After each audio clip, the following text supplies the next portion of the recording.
नमस्कार दोस्तों, welcome to सरकार स्टडी बेस। तो चलिए दोस्तों, आज के इस लेक्चर में हम पढ़ने वाले हैं भारत के खनिज संसाधन के बारे में। और जैसे कि आपको पता है, पिछले जो लेक्चर है उनमें हमने बहुत सारी चीज़ें कवर कर ली है, तो उनको आप रेगुलर देखते रहिए। इसके बाद हमारा जो नेक्स्ट जो लेक्चर आएगा वो आएगा जनसंख्या से रिलेटेड। ठीक है, जनसंख्या जो भारत में है उनसे संबंधित जनगणना है, उनसे संबंधित कुछ बाकी जो डिटेल है उनके बारे में हम जानेंगे कंप्लीट। उसके बाद हम जानेंगे खाद्य प्रसंस्करण जो उद्योग है उससे रिलेटेड भारत में क्या संभावना है, क्या उसके बारे में मतलब जो उसका महत्व है उससे संबंधित हम सारी चीज़ें यहाँ पर जानेंगे। तो अभी तो हम पढ़ने वाले हैं भारत के खनिज संसाधन के बारे में। भारत के खनिज संसाधन की अगर बात करें तो यहाँ पे आपको बहुत सारी चीज़ें देखने को मिलेगी, यानी कि उसके प्रकार देखने को मिलेंगे। धात्विक खनिज, अधात्विक खनिज, लौह खनिज, अलोह खनिज, इनसे संबंधित सारी चीज़ हम यहाँ पे देखने वाले हैं। तो चलिए शुरू करते हैं। सबसे पहले हम जान लेते हैं खनिज के बारे में। तो देखिए, अगर खनिज की बात करें तो पृथ्वी में हमको जो है एक प्रकार से प्राकृतिक रूप से जो सजाती है, एक प्रकार से अगर देखें तो जो खनिज होते हैं प्राकृतिक रूप से निर्मित होने वाले पदार्थ होते हैं, और ये प्राय ठोस अकार्बनिक रवेदार संरचना वाले एक सजातीय जो पदार्थ होते हैं उनको हम एक प्रकार से खनिज बोल सकते हैं, और जिनकी एक निश्चित रासायनिक संयोजन भी होता है, यानी कि निश्चित रासायनिक संयोजन जिनका होता है वो एक प्रकार से क्या कहलाएंगे, खनिज। तो हम सिंपल बोल सकते हैं खनिज पृथ्वी पर प्राकृतिक रूप से निर्मित होने वाले जो पदार्थ है प्राय वो ठोस अकार्बनिक रवेदार संरचना व सजातीय पदार्थ होते हैं, और जिनके एक प्रकार से निश्चित रासायनिक संयोजन होता है। ठीक है, तो एक प्रकार से हम इनको खनिज बोल सकते हैं। अब अगर खनिज देखें हम तो मतलब जो खनिज है, खनिज संसाधन, इनका वितरण समान नहीं है। समान क्यों नहीं है? अलग अलग स्थानों पर अलग अलग देखने को मिलता है। अभी किसी विशेष क्षेत्र में, या फिर हम बोल सकते हैं जो चट्टान होती है, शैल समूह होते हैं, उसमें एक प्रकार से केंद्रित होते हैं। कुछ खनिज ऐसे क्षेत्र में भी पाए जाते हैं जो आसानी से हमको प्राप्त नहीं हो सकते, जैसे कि उदाहरण के रूप में मान सकते हैं आर्कटिक महासागर का जो संस्तर है वो हम बोल सकते हैं, जो होरिजन है। इसके अलावा देखें तो भारत के नीचे, यानी कि जो पृथ्वी का सबसे नीचे वाला जो ध्रुव है हम देखें तो उसको बोल सकते हैं अंटार्कटिका महाद्वीप। तो यहाँ पे ऐसे क्षेत्र है ये जहाँ पे हम इनको प्राप्त नहीं कर सकते, यानी कि अभिगम में नहीं है, वहाँ पे आवागमन मतलब एक प्रकार से संभव नहीं है। तो ऐसे क्षेत्र में भी हमको खनिज का वितरण देखने को मिलता है जहाँ पर हम उनको उपयोग नहीं कर सकते हैं। इसके अलावा खनिज विभिन्न प्रकार के जो भूवैज्ञानिक परिवेश है उसमें हम अलग अलग दशाओं में एक प्रकार से उनका निर्माण देख सकते हैं, और ये एक प्रकार से बिना किसी मानवीय हस्तक्षेप के प्राकृतिक प्रक्रियाओं द्वारा निर्मित होते हैं। और अपने कुछ भौतिक गुण होते हैं इनके अंतर्गत, जैसे कि अगर बोलें तो उनका रंग हो सकता है, उनका गुण हो सकता है, ठीक है, कठोरता हो सकती है, कुछ रासायनिक गुण हो सकते हैं, या इसके अलावा देखें तो लचीलापन हो सकता है, क्रियाशीलता हो सकती है। इनके आधार पर इनको अलग अलग जो है पहचाना जा सकता है खनिजों को। चट्टान जो होती है, जैसे कि अगर बात करें चट्टानों की, चट्टानें जो होती है खनिज के समरूप तत्वों की यौगिक है, और कुछ चट्टानें जैसे कि चूना पत्थर है एक प्रकार से केवल एक ही खनिज से बनी है, परंतु अधिकतर जो चट्टानें हैं विभिन्न अनुपातों में जो अलग अलग खनिज है उनके संयोग से यहाँ पे निर्मित हुई है। इसके अलावा अगर देखें हम, एक ही प्रकार के जो खनिज है उनका संकेंद्रण अगर होता है, यानी कि जो सेल है, कोई विशेष सेल है जिन पर क्या होता है, जिनमें एक ही प्रकार के खनिजों का संकेंद्रण होता है, तो उसे एक प्रकार से क्या कहा जाता है, उसे कहा जाता है अयस्क। ठीक है, मतलब हम क्या बोल सकते हैं, जिन सेलों में एक ही प्रकार के खनिजों का संकेंद्रण होता है उसे एक प्रकार से क्या बोलेंगे, और या फिर अयस्क बोलेंगे। ये आपको याद रखना है। इसके अलावा बात करें हम तो जो खनिज होता है, एक खनिज विशेष जो कुछ निश्चित तत्वों का योग होता है, उन तत्वों का निर्माण क्या होता है, उस समय के भौतिक व रासायनिक परिस्थितियों का परिणाम होता है। और खनिजों में हम विभिन्न प्रकार से रंग, कठोरता, जैसे कि हमने बात करे थे, रंग भी होती है, कठोरता होती है, चमक होती है, उनका घनत्व हो सकता है, विविध क्रिस्टलीय संरचना हो सकती है। इन सभी के द्वारा जो है उनको अलग अलग रूप से पहचाना जा सकता है, या फिर हम बोल सकते हैं ये सभी चीज़ें खनिज के अंतर्गत पाई जाती है। भूवैज्ञानिक जो होते हैं इन्हीं विशेषताओं के आधार पर खनिज का वर्गीकरण करते हैं, जो कि हम आगे देखने वाले हैं। कुछ इंपॉर्टेंट चीज़ें जान लेते हैं खनिज से रिलेटेड, यानी कि खनिज कैसे प्राप्त किया जाता है। तो हम देखिए, ये चीज़ आपने विशेष तौर पर सुने होंगे, उत्खनन सुना होगा, खनन सुना होगा, खुली खदान यानी कि ओपन जो माइंस होती है, और कूप खदान, ये सारी चीज़ आपने सुना होगा। तो जैसे अगर उत्खनन की बात करते हैं तो उत्खनन मतलब होता है जैसे कि हॉरिजॉन्टल जो खुदाई होती है, हॉरिजॉन्टल मतलब होता है ऊपरी परत की जो खुदाई होती है उसको क्या बोलेंगे, उत्खनन। मतलब लेफ्ट से राइट जो आड़ी खुदाई होती है उसको उत्खनन बोलेंगे। और अगर कुएं के रूप में खुदाई होती है गहराई के साथ में तो उसको क्या बोलेंगे, खनन बोलेंगे। अब खुली खदान क्या होती है, खुली खदान मतलब होता है कम गहराई वाली जो खाने होती है, माइंस जिन्हें हम बोलते हैं। और कूप खदान क्या होती है, अधिक गहराई वाली खाने, मतलब ये कम गहराई वाली होती है और ये अधिक गहराई वाली होती है। तो ये सभी में आप थोड़ा सा डिफरेंस याद रखिए। इसके अलावा देखते हैं खनिजों के प्रकार। तो खनिजों के प्रकार हमको देखने को मिलेंगे तीन प्रकार से। देखिए, धात्विक खनिज देखने को मिलते हैं, अधात्विक खनिज और ऊर्जा खनिज। धात्विक खनिज के अंतर्गत देखिए हमको तीन चीज़ें देखने को मिलती है। एक तो लोह धातु देखने को मिलती है, अलोह धातु, उसके बाद बहुमूल्य खनिज देखने को मिलते हैं। लोह धातु इसके अंतर्गत देखें तो लोह अयस्क देखने को मिलते हैं, मैंगनीज, निकल, कोबाल्ट। इसके अलावा अलोह धातु में हमको तांबा, सीसा, जस्ता, बॉक्साइट देखने को मिलता है और अन्य भी देख सकते हैं हम। कुछ बहुमूल्य खनिज जैसे कि सोना, चांदी, प्लेटिनम, हीरा, ये सभी जो है बहुमूल्य खनिज की श्रेणी में आते हैं। अब अगर बात करें अधात्विक खनिज की, तो अधात्विक खनिज में आपको अभ्रक, नमक, पोटास, सल्फर, चूना पत्थर, संगमरमर, बलुआ पत्थर, ये सभी देखने को मिलते हैं अधात्विक खनिज में। कुछ ऊर्जा खनिज है जिसके अंतर्गत देखें तो कोयला, पेट्रोलियम और कुछ प्राकृतिक गैस हमको यहाँ पे देखने को मिलती है। अब देखिए आपके दिमाग में क्वेश्चन आएगा, किसी किसी को नहीं पता रहता है कि धात्विक खनिज क्या होते हैं, अधात्विक खनिज क्या होते हैं, लोह धातु, अलोह धातु क्या होती है। तो इनके बारे में भी हम यहाँ पे एक एक लाइन में यहाँ पे देख लेते हैं। सबसे पहला बात करते हैं धात्विक खनिज की। तो धात्विक खनिज होते क्या हैं? धात्विक खनिज की अगर बात करें तो वे खनिज जिन्हें गलाने से क्या है धातु प्राप्त किया जाता है, यानी कि इनसे क्या होती है, इनसे धातु प्राप्त की जाती है। जिन्हें गलाने से धातु की प्राप्ति हो सकती है, जैसे कि लोहा है, बॉक्साइट है, टिन है, मैंगनीज है, तांबा, जैसे कि हमने देखें, ये क्या कहलाते हैं, धात्विक कहलाते हैं। और ये कहाँ से मिलते हैं? ये जो चट्टानें होती है, आग्नेय चट्टान, इनसे इसको प्राप्त किया जाता है। तो आग्नेय चट्टान से इनको प्राप्त किया जाता है धात्विक खनिज को। अब अधात्विक खनिज क्या होते हैं? इसका जस्ट विपरीत बात करें तो धातु प्राप्त नहीं होती है, ठीक है, इससे धातु प्राप्त नहीं होती है। और ये मुख्य रूप से देखें तो चूना पत्थर, डोलोमाइट, फास्फेट, जिप्सम, मैग्नेसाइट, ये सारी चीज़ हमको देखने को मिलती है। और ये आग्नेय चट्टान में नहीं मिलते, ये अवसादी चट्टान में देखने को मिलते हैं। अधात्विक खनिज किस में मिलते हैं? एक परतदार जो चट्टानी होती है, एक प्रकार से अवसादी चट्टान, उसमें देखने को मिलते हैं। लोह धातु क्या होती है? लोह धातु की अगर बात करें तो जिन खनिजों में लोह का अंश पाया जाता है, नाम से स्पष्ट है, जिन खनिजों में लोह का अंश पाया जाता है उन्हें एक प्रकार से लोह इस्पात उद्योग के लिए प्रयोग किया जाता है। तो ये सभी जो है लोह धातु के रूप में आती है। जैसे लोह अयस्क है, मैंगनीज है, टंगस्टन है, ये सभी एक प्रकार से देखें तो।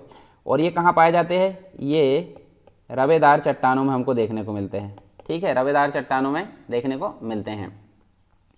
अलोह धातु की अगर बात करें तो अलोह धातु या अलोह खनिज जो होते हैं, जिन खनिजों में लोह का अंश नहीं पाया जाता, नाम से स्पष्ट है, जैसे कि तांबा है, सोना है, सीसा, बॉक्साइट, टिन, मैग्नीशियम, ये सभी जो है अलोह धातु है, ठीक है। और ये सभी प्रकार जो है एक प्रकार से जो तीन प्रकार की जो चट्टानें होती है, आग्नेय चट्टान, मतलब एक प्रकार से अवसादी चट्टान और रूपांतरित चट्टान, तीनों चट्टानों में हमको अलोह प्रकार की धातु का जो है देखने को मतलब प्राप्ति देखने को मिल सकती है।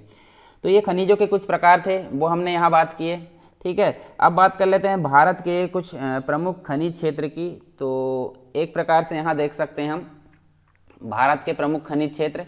तो भारत में हमको खनिज क्षेत्र मुख्यतः अलग अलग क्षेत्रों में देखने को मिलते हैं। जैसे कि अगर बात करें तो हमको उत्तर पूर्वी प्रायद्वीप में देखने को मिलता है, ठीक है। इसके अलावा देखें तो मध्य क्षेत्र में देखने को मिलता है। उसके अलावा दक्षिण क्षेत्र में देखने को मिलता है, दक्षिण पश्चिम क्षेत्र में, उत्तरी पश्चिमी क्षेत्र, हिमालय क्षेत्र और हिंद महासागर में देखने को मिलता है। तो इन सभी के बारे में हम एक एक करके जानेंगे। पहले हम यहाँ लोकेशन देख लेते हैं। जैसे कि अगर बात करें उत्तर पूर्वी प्रायद्वीप की, तो आपको देखिए यहाँ पे उत्तर पूर्वी प्रायद्वीप मतलब छोटा नागपुर के पठार वाले क्षेत्र में आपको बहुत सारे खनिजों का जो है एक प्रकार से वहाँ पे देखने को उपलब्धता देखने को मिल सकती है। दूसरा मध्य क्षेत्र की अगर बात करें तो मध्य क्षेत्र आपको ये देखने को मिलता है, ठीक है, कुछ मध्य प्रदेश वाला क्षेत्र, महाराष्ट्र, छत्तीसगढ़ वाला क्षेत्र आप देख सकते हैं।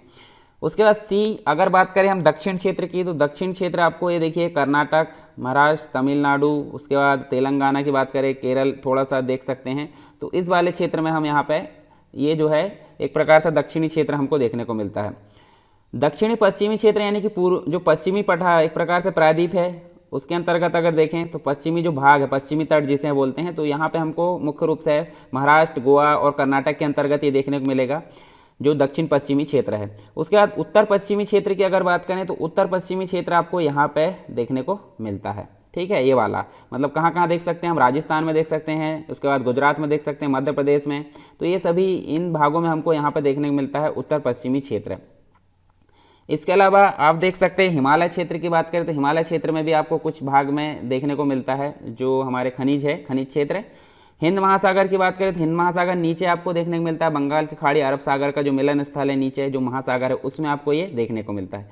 तो ये तो हमने बात की है भारत के कुछ प्रमुख खनिज क्षेत्र की। यहाँ आप एक चीज़ और देख सकते हैं, जैसे कि अगर बात करें मैंगनीज, तो मैंगनीज आपको कहाँ कहाँ देखने को मिलेगी? देखिए मैंगनीज आपको यहाँ पे छोटा नागपुर के पठार में देखने को मिल रहा है, मध्य भारत मतलब मध्य क्षेत्र जो है उसमें भी देखने को मिल रहा है। उसके बाद आप देख सकते हैं दक्षिणी क्षेत्र में भी आपको मैंगनीज देखने को मिल रहा है कुछ भाग में। उसके बाद यहाँ पे दक्षिण पश्चिमी क्षेत्र में भी मैंगनीज देखने को मिल रहा है, और उसके बाद यहाँ पे आपको जो है इसमें भी देखने को मिल रहा है। सिर्फ आपको कहाँ देखने को नहीं मिल रहा है, हिमालय क्षेत्र में देखने को नहीं मिल रहा है और हिंद महासागर में ये देखने को नहीं मिल रहा है। बाक्साइट की अगर बात करें तो बाक्साइट भी आपको सभी क्षेत्रों में देखने को मिलेगा। देखिए यहाँ छोटा नागपुर वाले पठार में भी देखने को मिलेगा, मध्य वाले में भी, ठीक है, दक्षिण वाले में भी, दक्षिण पश्चिम वाले में भी, और उसके बाद आप देख सकते हैं उत्तर पश्चिमी वाले में भी। ऑयल फील्ड की अगर बात करें तो ऑयल फील्ड आपको कहाँ कहाँ देखने को मिल रहा है। देखिए ऑयल फील्ड आपको देखिए ये जो है गुजरात वाले क्षेत्र में देखने को मिल रहा है, और हिमालय वाले क्षेत्र में आप देख सकते हैं ऑयल फील्ड। बाकी जगह आपको ऑयल फील्ड नहीं दिख रहा है। उसके बाद सीसा की अगर बात करें तो सीसा आपको कहाँ कहाँ दिख रहा है। सीसा आपको देखिए ये उत्तर पश्चिमी वाले क्षेत्र में देख सकते हैं, सीसा देखने को मिल रहा है। कोयला की अगर बात करें तो कोयला आपको देखिए बहुत बड़ी मात्रा में उपलब्धता छोटा नागपुर वाले पठार, अर्थात हम बोल सकते हैं उत्तर पूर्वी प्रायद्वीपीय क्षेत्र में देखने को मिल रहा है। उसके बाद कोयला आपको यहाँ भी देखने को मिलेगा, हिमालय वाले क्षेत्र में कुछ भाग में। नीचे देखें तो लोह अयस्क की अगर बात करें तो लोह अयस्क आपको यहाँ भी देखने को मिल रहा है, ठीक है। उसके बाद आप देख सकते हैं, देखिए सिर्फ आपको लोह अयस्क यहाँ पे देखने को मिल रहा है, बाकी जगह आपको लोह अयस्क देखने को नहीं मिल रहा है, ठीक। नीचे अगर देखें तो यहाँ पे आपको देखिए तांबा अयस्क की बात करें, तांबा अयस्क आपको सभी जगह देखने को मिल रहा है। उसके बाद गंधक, गंधक आपको कहाँ कहाँ देखने को मिल रहा है। देखिए यहाँ पे उत्तर पश्चिमी वाला जो क्षेत्र है उसमें बस यहाँ पे गंधक देखने को मिल रहा है। नेक्स्ट बात करते हैं यहाँ पे अभ्रक की, तो अभ्रक आपको कहाँ देखने को मिल रहा है, छोटा नागपुर वाले पठार में भी देखने को मिल रहा है, ठीक है, और नीचे जो दक्षिणी क्षेत्र है उसमें भी देखने को मिल रहा है। सोना की बात करते हैं, सोना आपको मुख्य रूप से देखिए कर्नाटक वाले क्षेत्र में धारवाड़ क्रम की जो चट्टान है उसमें देखने को मिलता है। तो ये तो बात की हमने कुछ इंपॉर्टेंट खनिज क्षेत्र की। चलिए एक एक करके हम यहाँ भारत के कुछ प्रमुख खनिज क्षेत्र हैं उनके बारे में यहाँ थोड़ी सी जानकारी इकट्ठी कर लेते हैं ताकि हमारे लिए जो है इंपॉर्टेंट रहे। तो हमने बात की थी भारत के प्रमुख खनिज क्षेत्र, तो यहाँ पे हम खनिज क्षेत्र हमने बहुत सारे देखे, जैसे उत्तर पूर्वी प्रायद्वीप, दक्षिणी पश्चिमी प्रायद्वीप क्षेत्र, उत्तर पश्चिमी प्रायद्वीप क्षेत्र। विस्तृत क्षेत्र मतलब विस्तृत रूप से यहाँ पे संकेंद्रित है, और कुछ अगर बात करें कुछ छोटे भंडार जैसे अलग अलग खंड में हमको देखने को मिलते हैं। तो देखिए सबसे पहले हम बात करते हैं उत्तर पूर्वी प्रायद्वीपीय क्षेत्र की। तो मुख्य रूप से अगर देखें तो ये एक प्रकार से भारत जो भारतीय खनिज है उसका हृदय स्थल इसको बोला जाता है, ठीक है। खनिज का हृदय स्थल किसको बोला जाता है, ये उत्तर पूर्वी प्रायद्वीप जो क्षेत्र है उसको खनिज क्षेत्र का या भारतीय खनिज का हृदय स्थल या मिनरल्स हार्टलैंड ऑफ इंडिया एक प्रकार से इसको बोल सकते हैं। और एक अगर बात करें यहाँ पे जो आर्कियन क्रम की जो सील्ड थी, आर्कियन सील्ड, इसका क्षेत्र इसको माना जाता है। मुख्य रूप से अगर देखें तो हमको कहाँ कहाँ देखने को मिलता है, उड़ीसा वाले क्षेत्र में देखने को मिलता है, ठीक है, छोटा नागपुर का पठार था, झारखंड वाले क्षेत्र में ये देखने को मिलता है, छत्तीसगढ़ वाले क्षेत्र में ये देखने को मिलता है, सभी भागों में विस्तृत है। इसके अंतर्गत एक देखें तो और दूसरी चीज़ भी हम देख सकते हैं जैसे कि बिहार वाले क्षेत्र में, ठीक है, पश्चिम बंगाल वाले क्षेत्र में, इन सभी भागों में ये विस्तृत रूप से यहाँ पे विद्यमान है। इसके बाद अगर देखें तो इस पेटी में मुख्यतः हमको क्या देखने को मिलती है, प्राचीन नीस देखने को मिलती है, और साथ में हम देख सकते हैं हमको ग्रेनाइट भी देखने को मिलती है। देश की समृद्धतम खनिज पेटी इसको बोला जाता है। इसके अंतर्गत बहुत सारे खनिज हमको देखने को मिलते हैं, जैसे सभी प्रकार हमने देखें, आप वहाँ डायग्राम में अगर देखेंगे तो आपको रटना नहीं पड़ेगा। कोयला मिल सकता है, ठीक है, लोह अयस्क मिल सकता है। उसके बाद अगर बात करें तो अभ्रक भी यहाँ देखने को मिलता है, तांबा भी देखने को मिलता है, मैंगनीज, क्रोमाइट, इसके अलावा बॉक्साइट, फास्फेट, तांबा, ठीक है, डोलोमाइट, चीनी मिट्टी, चूना पत्थर, ये सभी यहाँ पे हमको देखने को मिलता है। इसके अलावा जो पेटी है ये उत्तर पूर्वी प्रायद्वीपीय पेटी, भारत की लौह एवं इस्पात पेटी इसको कहा जाता है, क्योंकि अधिकांश इस्पात कारखाने जैसे कि जमशेदपुर यहाँ देखने को मिलेगा, दुर्गापुर, बोकारो, राउरकेला इसी पेटी में हमको स्थित देखने को मिलते हैं, ठीक है।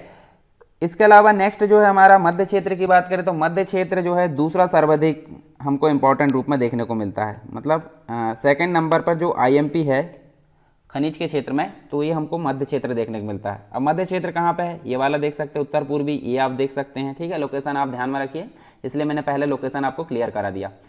इसका विस्तार मुख्य रूप से हमको कहाँ कहाँ देखने को मिलता है, जैसे मध्य प्रदेश बताया था मैंने, उसके बाद आप देख सकते हैं छत्तीसगढ़ देख सकते हैं, तेलंगाना में भी इसका विस्तार, आंध्र प्रदेश में भी देखने को मिलता है और महाराष्ट्र में देखने को मिलता है। इन सभी राज्यों में इसका विस्तार देखने को मिलता है। इस क्षेत्र में देश का अधिकांश जो एक प्रकार से खनिज है, जैसे कि हम बात करें मैंगनीज की, ठीक है, बॉक्साइट की बात कर लेते हैं, ठीक है, कोल की बात करते हैं, ठीक है, लोहा की बात करते हैं, ग्रेफाइट यहाँ देखने को मिलता है, चूना पत्थर देखने को मिलता है, संगमरमर देखने को मिलता है और अभ्रक, ये सभी चीज़ें हमको यहाँ पे देखने को मिलती है मध्य क्षेत्र में। तो आप ये मैप को क्लियर रखिए, आपको ये याद नहीं रखना पड़ेगा कौन सी चीज़ किस क्षेत्र में मिलती है। इसके अलावा नेक्स्ट जो है हमारा नेक्स्ट जो क्षेत्र है दक्षिण क्षेत्र की बात कर लेते हैं। दक्षिण क्षेत्र में हम देख सकते हैं इस क्षेत्र का एक प्रकार से अगर देखें तो जो कर्नाटक का पठार है और तमिलनाडु का उच्च क्षेत्र इसमें शामिल है। ठीक है, ये वाला भाग देख सकते हैं। तो यहाँ पे हम बात करें तो हमको कहाँ कहाँ चीज़ें देखने को मिलती है, एक तो कर्नाटक और तमिलनाडु के अंतर्गत ये जो है दक्षिण क्षेत्र देखने को मिलता है। इसके अंतर्गत हम देखें तो हमको क्या क्या चीज़ें देखने को मिलती है, एक तो सोना देखने को मिलता है, ठीक है, लौह अयस्क देखने को मिलता है, क्रोमाइट, ठीक है। इसके अलावा हम देखें तो हमको मैंगनीज भी यहाँ देखने को मिलता है, lignite, bauxite, gypsum, asbestos, dolomite, ilmenite, चीनी मिट्टी, चूना पत्थर, ये सभी चीज़ें हमको दक्षिणी क्षेत्र में देखने को मिलती है। और इस क्षेत्र में हमको कोयला, तांबा और अभ्रक की जो उपलब्धता है, यानी कि अगर बात करें कोयला प्लस तांबा और अभ्रक, ये काफ़ी कम मात्रा में देखने को मिलते हैं। ठीक है, और यहाँ हम देखें तो छोटा नागपुर का पठार जो प्रदेश है, जैसे खनिजों की पूरकता तथा विविधता का अभाव देखने को मिलता है। नेक्स्ट बात करते हैं दक्षिण पश्चिमी क्षेत्र। दक्षिण पश्चिमी क्षेत्र यानी कि ये वाला पश्चिमी जो तट है हमारा, देख सकते हैं हम कर्नाटक, गोवा और जो केरल है उसके अंतर्गत यहाँ देखने को मिलता है। तो मुख्य रूप से अगर बात करें हम यहाँ पे तो हमको कहाँ कहाँ देखने को मिलता है, ये कर्नाटक में, गोवा में देखने को मिलता है और केरल में। ठीक है, तो यहाँ हमको मुख्य रूप से क्या देखने को मिलता है, जैसे कि इल्मेनाइट है, जिरकॉन है, मोनोजाइट अगर बात करें, मोनोजाइट, बालू, इसके अलावा आप बात करें तो चीनी मिट्टी, लौह अयस्क भी यहाँ देखने को मिलता है। साथ में अगर बात करें तो बॉक्साइट देखने को मिलता है। उसके अलावा अभ्रक, चूना पत्थर, सॉफ्ट स्टोन, ये सारी चीज़ हमको दक्षिण पश्चिमी क्षेत्र में देखने को मिलती है, ये आप ध्यान में रख सकते हैं। ठीक है, उसके बाद नेक्स्ट है उत्तर पश्चिमी क्षेत्र की बात करें तो उत्तर पश्चिमी क्षेत्र आपको कहाँ देखने को मिलता है, ये वाला जो भाग है आप देख सकते हैं, राजस्थान, गुजरात और मध्य प्रदेश वाला। तो हम इसके बारे में देख लेते हैं। जैसे यहाँ अगर बात करें तो ये जो राजस्थान है, राजस्थान के अंतर्गत अगर बात करें तो यहाँ अरावली है, अरावली पर्वत आप देख सकते हैं जो अवशिष्ट पर्वत है। अरावली के क्षेत्र में हम देखें तो यहाँ पे हमको कहाँ कहाँ देखने को मिलता है, एक तो राजस्थान वाले क्षेत्र में देखने को मिलता है, गुजरात वाले क्षेत्र में, ठीक है, थोड़ा सा एमपी में और बाकी आप महाराष्ट्र में देख सकते हैं। तो इसके जो भाग है, मतलब ये तीनों भाग इसके अंतर्गत आते हैं। इसमें अगर देखें तो हमको यूरेनियम देखने को मिलता है। उसके अलावा अगर देखें तो अभ्रक, साथ में हम एक देखें तो खनिज तेल भी यहाँ देख सकते हैं। ठीक है, खनिज तेल भी हमको यहाँ देखने को मिलता है। और सामान्य रूप से यहाँ अलोह खनिज, जिनमें प्रमुख रूप से जो है हम देखें तो हमको यहाँ अलोह खनिज ज़्यादा देखने को मिलती है।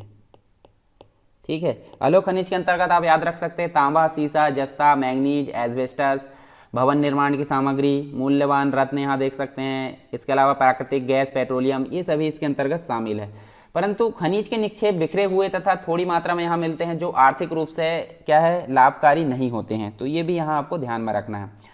नेक्स्ट जो क्षेत्र है हिमालय क्षेत्र, जो मुख्य रूप से आप देख सकते हैं मेघालय, उसके बाद असम और अरुणाचल प्रदेश वाले क्षेत्र में देखने को मिलते हैं। हिमालय क्षेत्र के अंतर्गत यहाँ सामान्य रूप से हिमालय क्षेत्र में धात्विक खनिजों के अल्प भंडार पाए जाते हैं। ठीक है, तो यहाँ जो धात्विक खनिज है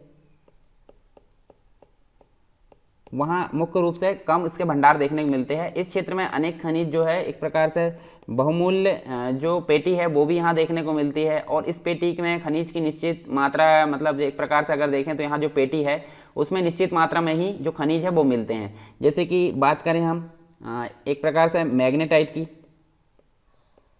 मैग्नेटाइट यहाँ देखने को मिलता है। उसके अलावा पायराइट देखने को मिलता है।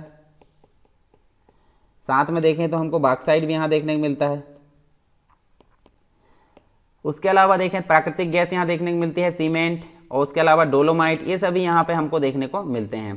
तांबा, सीसा जो एंटीमनी है, इसके अलावा निकल है, कोबाल्ट है, टंगस्टन, सोना, चांदी, जिप्सम, ये सभी कुछ प्रमुख अन्य क्षेत्र हिमालय के अंतर्गत देखने को मिलते हैं। ठीक है, इसमें बहुत सारे क्षेत्र शामिल है, जैसे कि अल्मोड़ा है, तारा देवी, सलाल, रामबन, मसूरी उत्तराखंड के अंतर्गत, हिमाचल प्रदेश में, असम, मेघालय में, कश्मीर, उत्तराखंड, ये सभी क्षेत्र यहाँ पे देखने को मिलते हैं हिमालय क्षेत्र में। एक और लास्ट बचा है जो कि हिंद महासागर है। ठीक है, तो हिंद महासागर के अंतर्गत अगर देखें तो हिंद महासागर आपको भारत के नीचे वाले क्षेत्र में, यानी कि जो अरब सागर और बंगाल की खाड़ी का जो मिलन है एक प्रकार से जो वो देख सकते हैं हम यहाँ नीचे। तो हिंद महासागर में हमको खनिजों का एक महत्वपूर्ण स्रोत के रूप में उसको देख सकते हैं, खनिजों का एक महत्वपूर्ण स्रोत के रूप में इसको देख सकते हैं। किसको? हिंद महासागर को। इसके पश्चिमी तट अर्थात अगर बोलें तो यहाँ अरब सागर में हम देख सकते हैं, ठीक है, अरब सागर। और पूर्वी तट की अगर बात करें तो बंगाल की खाड़ी। दो इसके तट है, पश्चिमी तट अरब सागर और पूर्वी तट बंगाल की खाड़ी। इसमें महाद्वीपीय शेल्फ, अपतटीय जो क्षेत्र है, खनिज तेल तथा प्राकृतिक गैस यहाँ पे समृद्ध रूप में देखने को मिलती है दोनों ही तट में। इसके अलावा इसके जो नितल है यानी कि निचले भाग में उच्च कोटि के बहुत सारी चीज़ें धातु यहाँ देखने को मिलती है, जैसे कि हम बात करें मैंगनीज की, उसके बाद अगर बात करें फास्फेट, बेरियम, एल्यूमिनियम, सिलिकॉन, लोह अयस्क, टाइटेनियम, सोडियम, पोटेशियम, ये सभी यहाँ पे हमको देखने को मिलती है, ठीक है।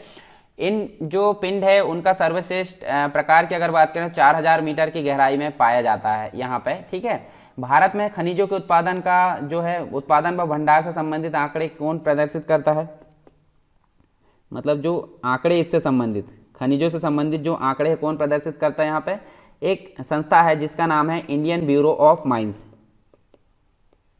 इंडियन ब्यूरो ऑफ माइंस, याद रखना, ये काफ़ी इंपॉर्टेंट है, ठीक है। मतलब ये क्या करती है? खनिजों के उत्पादन और भंडारण से संबंधित जो आंकड़े हैं वो प्रदर्शित करने का काम करती है। इसके द्वारा एक बुक प्रकाशित की जाती है, इसमें सारी चीज़ें यहाँ पर रहती है। तो इसी के हिसाब से अगर देखें तो इंडियन मिनरल ईयर बुक, ठीक है, किसके द्वारा प्रदर्शित की जाती है? इंडियन ब्यूरो ऑफ माइंस के द्वारा इंडियन मिनरल ईयर बुक प्रदर्शित की जाती है। और इसी के तहत यहाँ पे देखें तो 2017 और 18 में ये प्रकाशित हुई थी। तो इससे संबंधित कुछ आंकड़े जो कि हम आगे बहुत सारी जगह देखने वाले हैं, तो यही आंकड़े हमारे चलेंगे, ठीक है। इनमें हम यहाँ देख सकते हैं, हम देखिए जो क्रम है एक प्रकार से बहुत सारी चीज़ यहाँ देख सकते हैं। जैसे 2017-18 की अवधि में इसने क्या किया था? 95 यानी कि 95 खनिजों का उत्पादन किया गया यहाँ पे, और जिनका विवरण नीचे हम देख सकते हैं, बहुत सारी चीज़ हमको देखने को मिलेगी। तो यहाँ देखिए जो इंडियन ईयर बुक है, मतलब ये जो इंडियन मिनरल ईयर बुक 2017-18 की बात करें तो इसके अनुसार हमको खनिज जो है, खनिज ईंधन खनिज की अगर बात करें तो इनकी 4 मतलब उत्पादन का जो वर्गीकरण है इनको 4 कैटेगरी में देख सकते हैं। धात्विक खनिज 10, अधात्विक खनिज 23, अन्य खनिज की अगर बात करें तो 58, ठीक है। तो इस प्रकार 100% मतलब जो 95 है खनिज, इनका यहाँ वर्गीकरण टोटल मिला के देखें, जो कि हमने 95 की बात किए थे, तो टोटल 95 आपको देखने को मिलते हैं।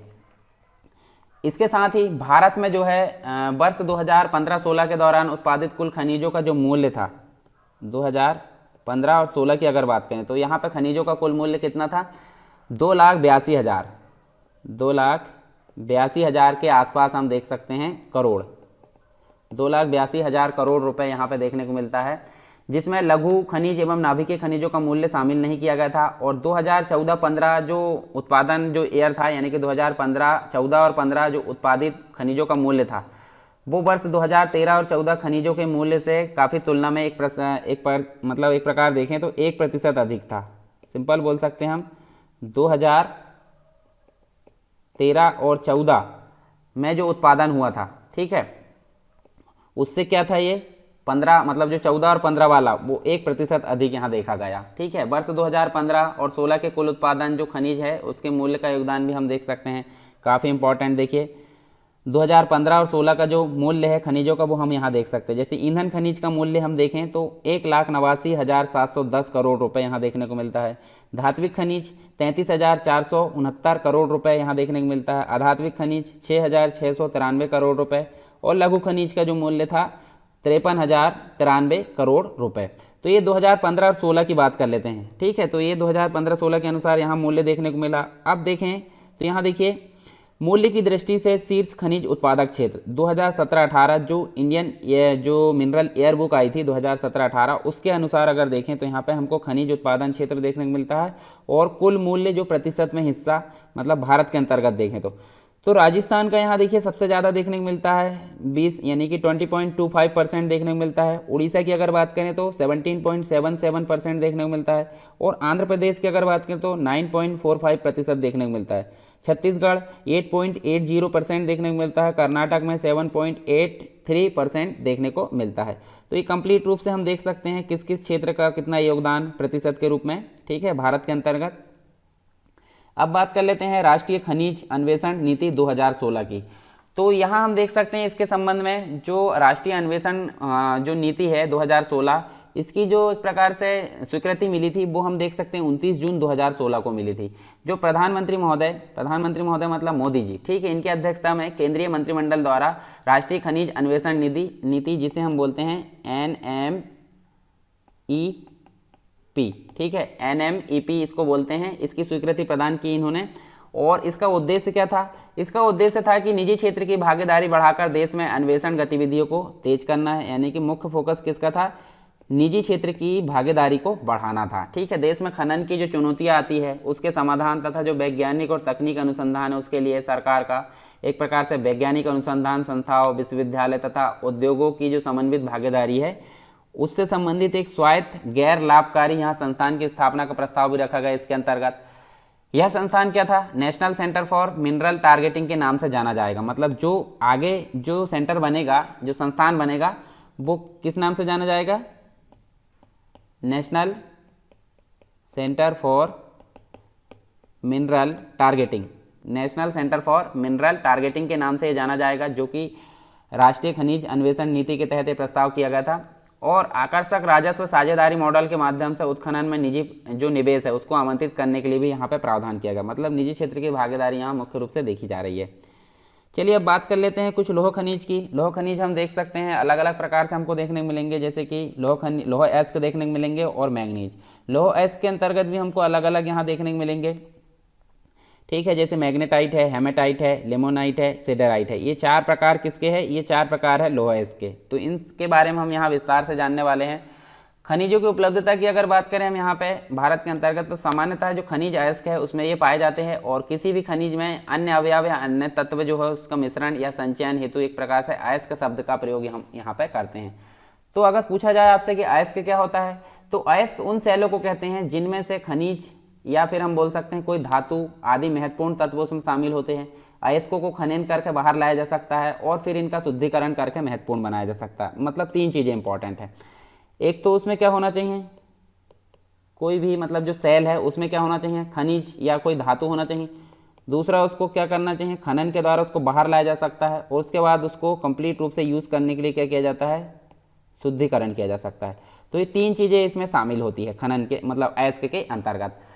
खनन का जो आर्थिक महत्व तभी होता है जब अयस्क में खनिजों का संचयन होता है। अगर हम खनन कर रहे हैं तो जो अयस्क मतलब एक प्रकार से जो अयस्क है उसमें खनिज नहीं होगा तो हम खनन क्यों करेंगे। तो खनन का आर्थिक महत्व मतलब जो आर्थिक महत्व कब होता है, जब अयस्क में खनिज का स्टोरेज होता है। खनिजों के खनन की सुविधा इनके निर्माण व संरचना पर निर्भर होती है। खनन सुविधा इसके मूल्य को निर्धारित करती है। और अगर देखें तो हमारे लिए मुख्य सेल जो समूह हैं उनको समझना अत्यंत आवश्यक है जिनमें खनिज पाए जाते हैं। तो इसके कारण जो होता है मतलब एक प्रकार से सेल का काफ़ी इंपॉर्टेंस होता है। लौह खनिज यहाँ हम देख सकते हैं। लौह खनिज क्या होते हैं? लौह खनिज धात्विक खनिजों के कुल उत्पादन मूल्य के 3/4 भाग का योगदान करते हैं, ठीक है। मतलब अगर बात करें हम 4 भाग में से 3 भाग किसके हैं, लौह खनिज ही यहाँ पे योगदान करते हैं। धात्विक खनिज की अगर बात करें तो कुल 3/4 जो है वो इसी के द्वारा योगदान किया जाता है और ये धातु शोधन उद्योगों के विकास को काफ़ी मजबूत आधार प्रदान करते हैं। इसमें हम सबसे पहले देखेंगे लौह अयस्क के बारे में। तो लौह अयस्क क्या होते हैं? लौह अयस्क की बात करें तो यहाँ पे हम लौह अयस्क के बारे में देख लेते हैं थोड़ी सी जानकारी, फिर हम उसके प्रकार के बारे में जानेंगे। चलिए, लौह अयस्क क्या होते हैं? लौह अयस्क का मतलब होता है एक आधारभूत खनिज तथा जो एक प्रकार से आधुनिक उद्योग विकास की रीढ़ माना जाता है, ठीक है। तो एक प्रकार से ये आधारभूत खनिज भी होता है, ठीक है। और ये क्या होता है, जो औद्योगिक विकास है उसकी क्या कहा जाता है, इसको रीढ़ भी कहा जाता है। भारत में लौह अयस्क के जो है एक प्रकार से काफ़ी संसाधन विद्यमान मतलब पाए जा रहे हैं और भारत उच्च कोटि के जो लौह अयस्क है उससे भी काफ़ी समृद्ध है। एशिया की अगर बात करें तो एशिया में विशालतम लौह जो है लौह अयस्क वो आरक्षित है और हमारे देश में अयस्क को 2 प्रकार यहाँ पर मुख्य रूप से देख सकते हैं। तो 2 प्रकार कौन कौन से हैं? एक तो हेमेटाइट देख सकते हैं, ठीक है, और एक मैग्नेटाइट देख सकते हैं। ये 2 प्रकार हमको भारत में देखने को मिलते हैं, मतलब हमारे देश में देखने को मिलते हैं। सर्वोत्तम गुणवत्ता के कारण इसकी जो है विश्व में भारी मांग देखने को मिलती है। इसके अलावा लौह अयस्क की खदानें देश के उत्तर पूर्वी पठारी प्रदेश में हम देख सकते हैं। उत्तर पूर्वी पठारी प्रदेश मतलब छोटा नागपुर का पठार में देखें, ठीक है, तो यहाँ देखने को मिलता है। इसके अलावा जो है उसके निकट भी कुछ जो है क्षेत्र वहाँ हमको देखने को मिलते हैं। और यहाँ चट्टानों की अगर बात करें तो हमको यहाँ पे कुड़प्पा चट्टान देखने को मिलती है, धारवाड़, ठीक है। तो कुड़प्पा तथा धारवाड़ युग की जो जलीय अवसादी चट्टान थी उसके मतलब एक प्रकार से आग्नेय शैलों में हमको यहाँ ये चीज़ देखने को मिलती है। कुड़प्पा धारवाड़ क्रम की जो आग्नेय चट्टान थी उनमें लौह अयस्क की प्राप्ति देखने को मिलती है।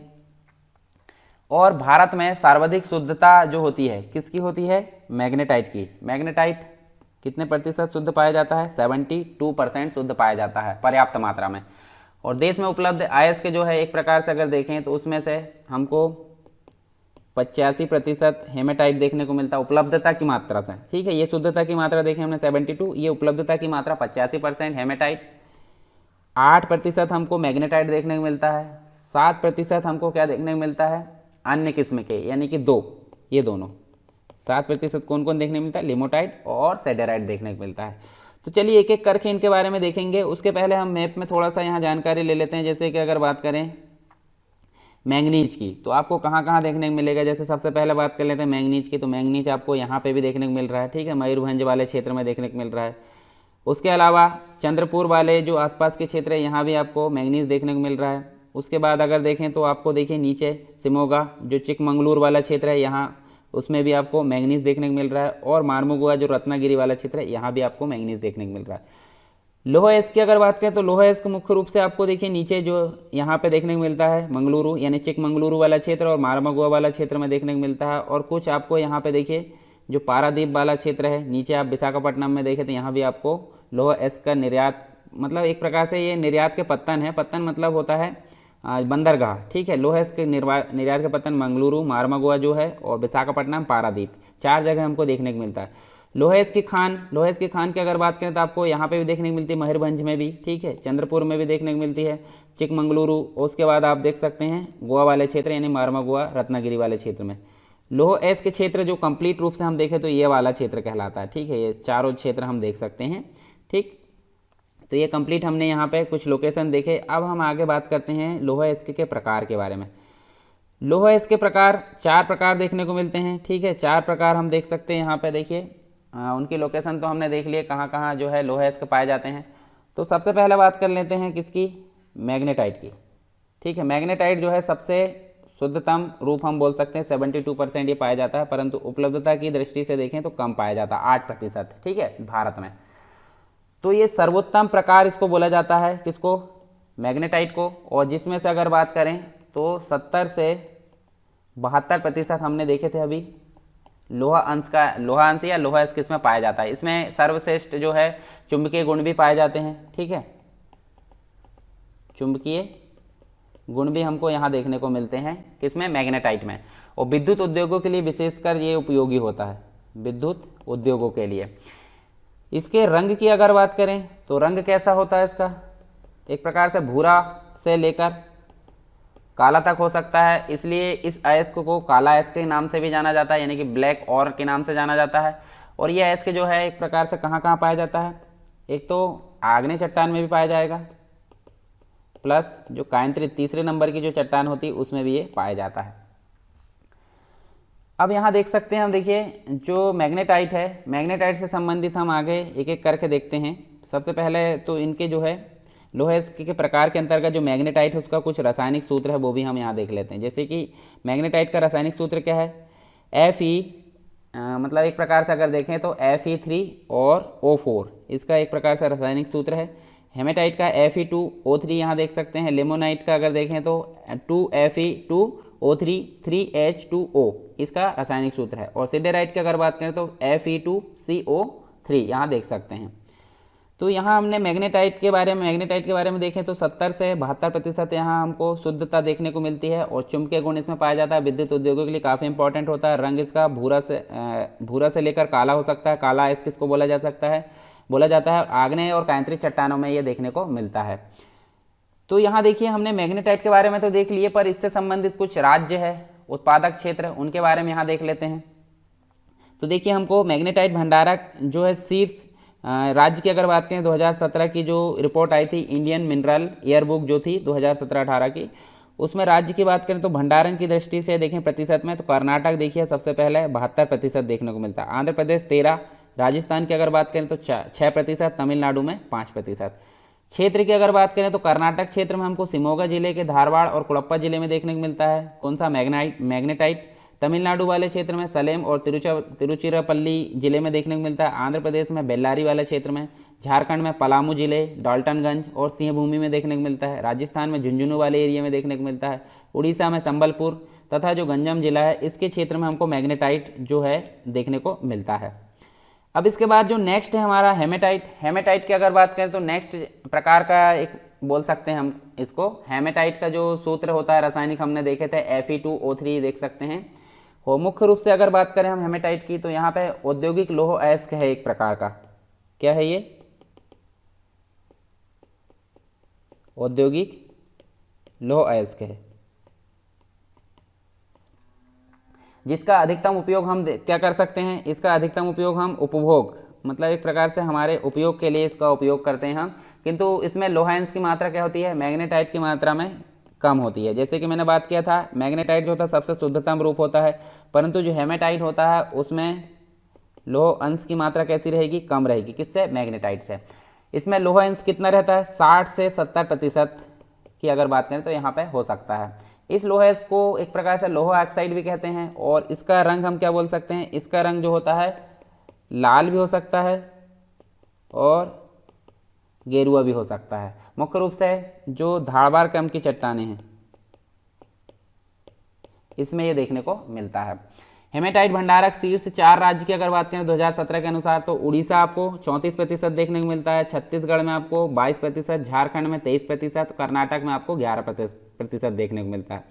उत्पादक क्षेत्र कुछ प्रमुख रूप से देखे जा सकते हैं, जैसे कि झारखंड वाला क्षेत्र जहां नोआमुंडी तथा गोवा क्षेत्र देखने को मिलता है। उसके बाद उड़ीसा में मयूरभंज, केवझर और सुंदरगढ़ जिले। छत्तीसगढ़ की बात करें तो बैलेडीला, बस्तर और बिलासपुर क्षेत्र में देखने को मिलता है। मध्य प्रदेश में आपको जबलपुर वाले क्षेत्र में, सरगुजा क्षेत्र में देखने को मिलता है। कर्नाटक में बेल्लारी, हासपेट क्षेत्र और धारवाड़ क्षेत्र में देखने को मिलता है। महाराष्ट्र में आपको चंद्रपुर, रत्नागिरी और भंडारा क्षेत्र में देखने को मिलता है।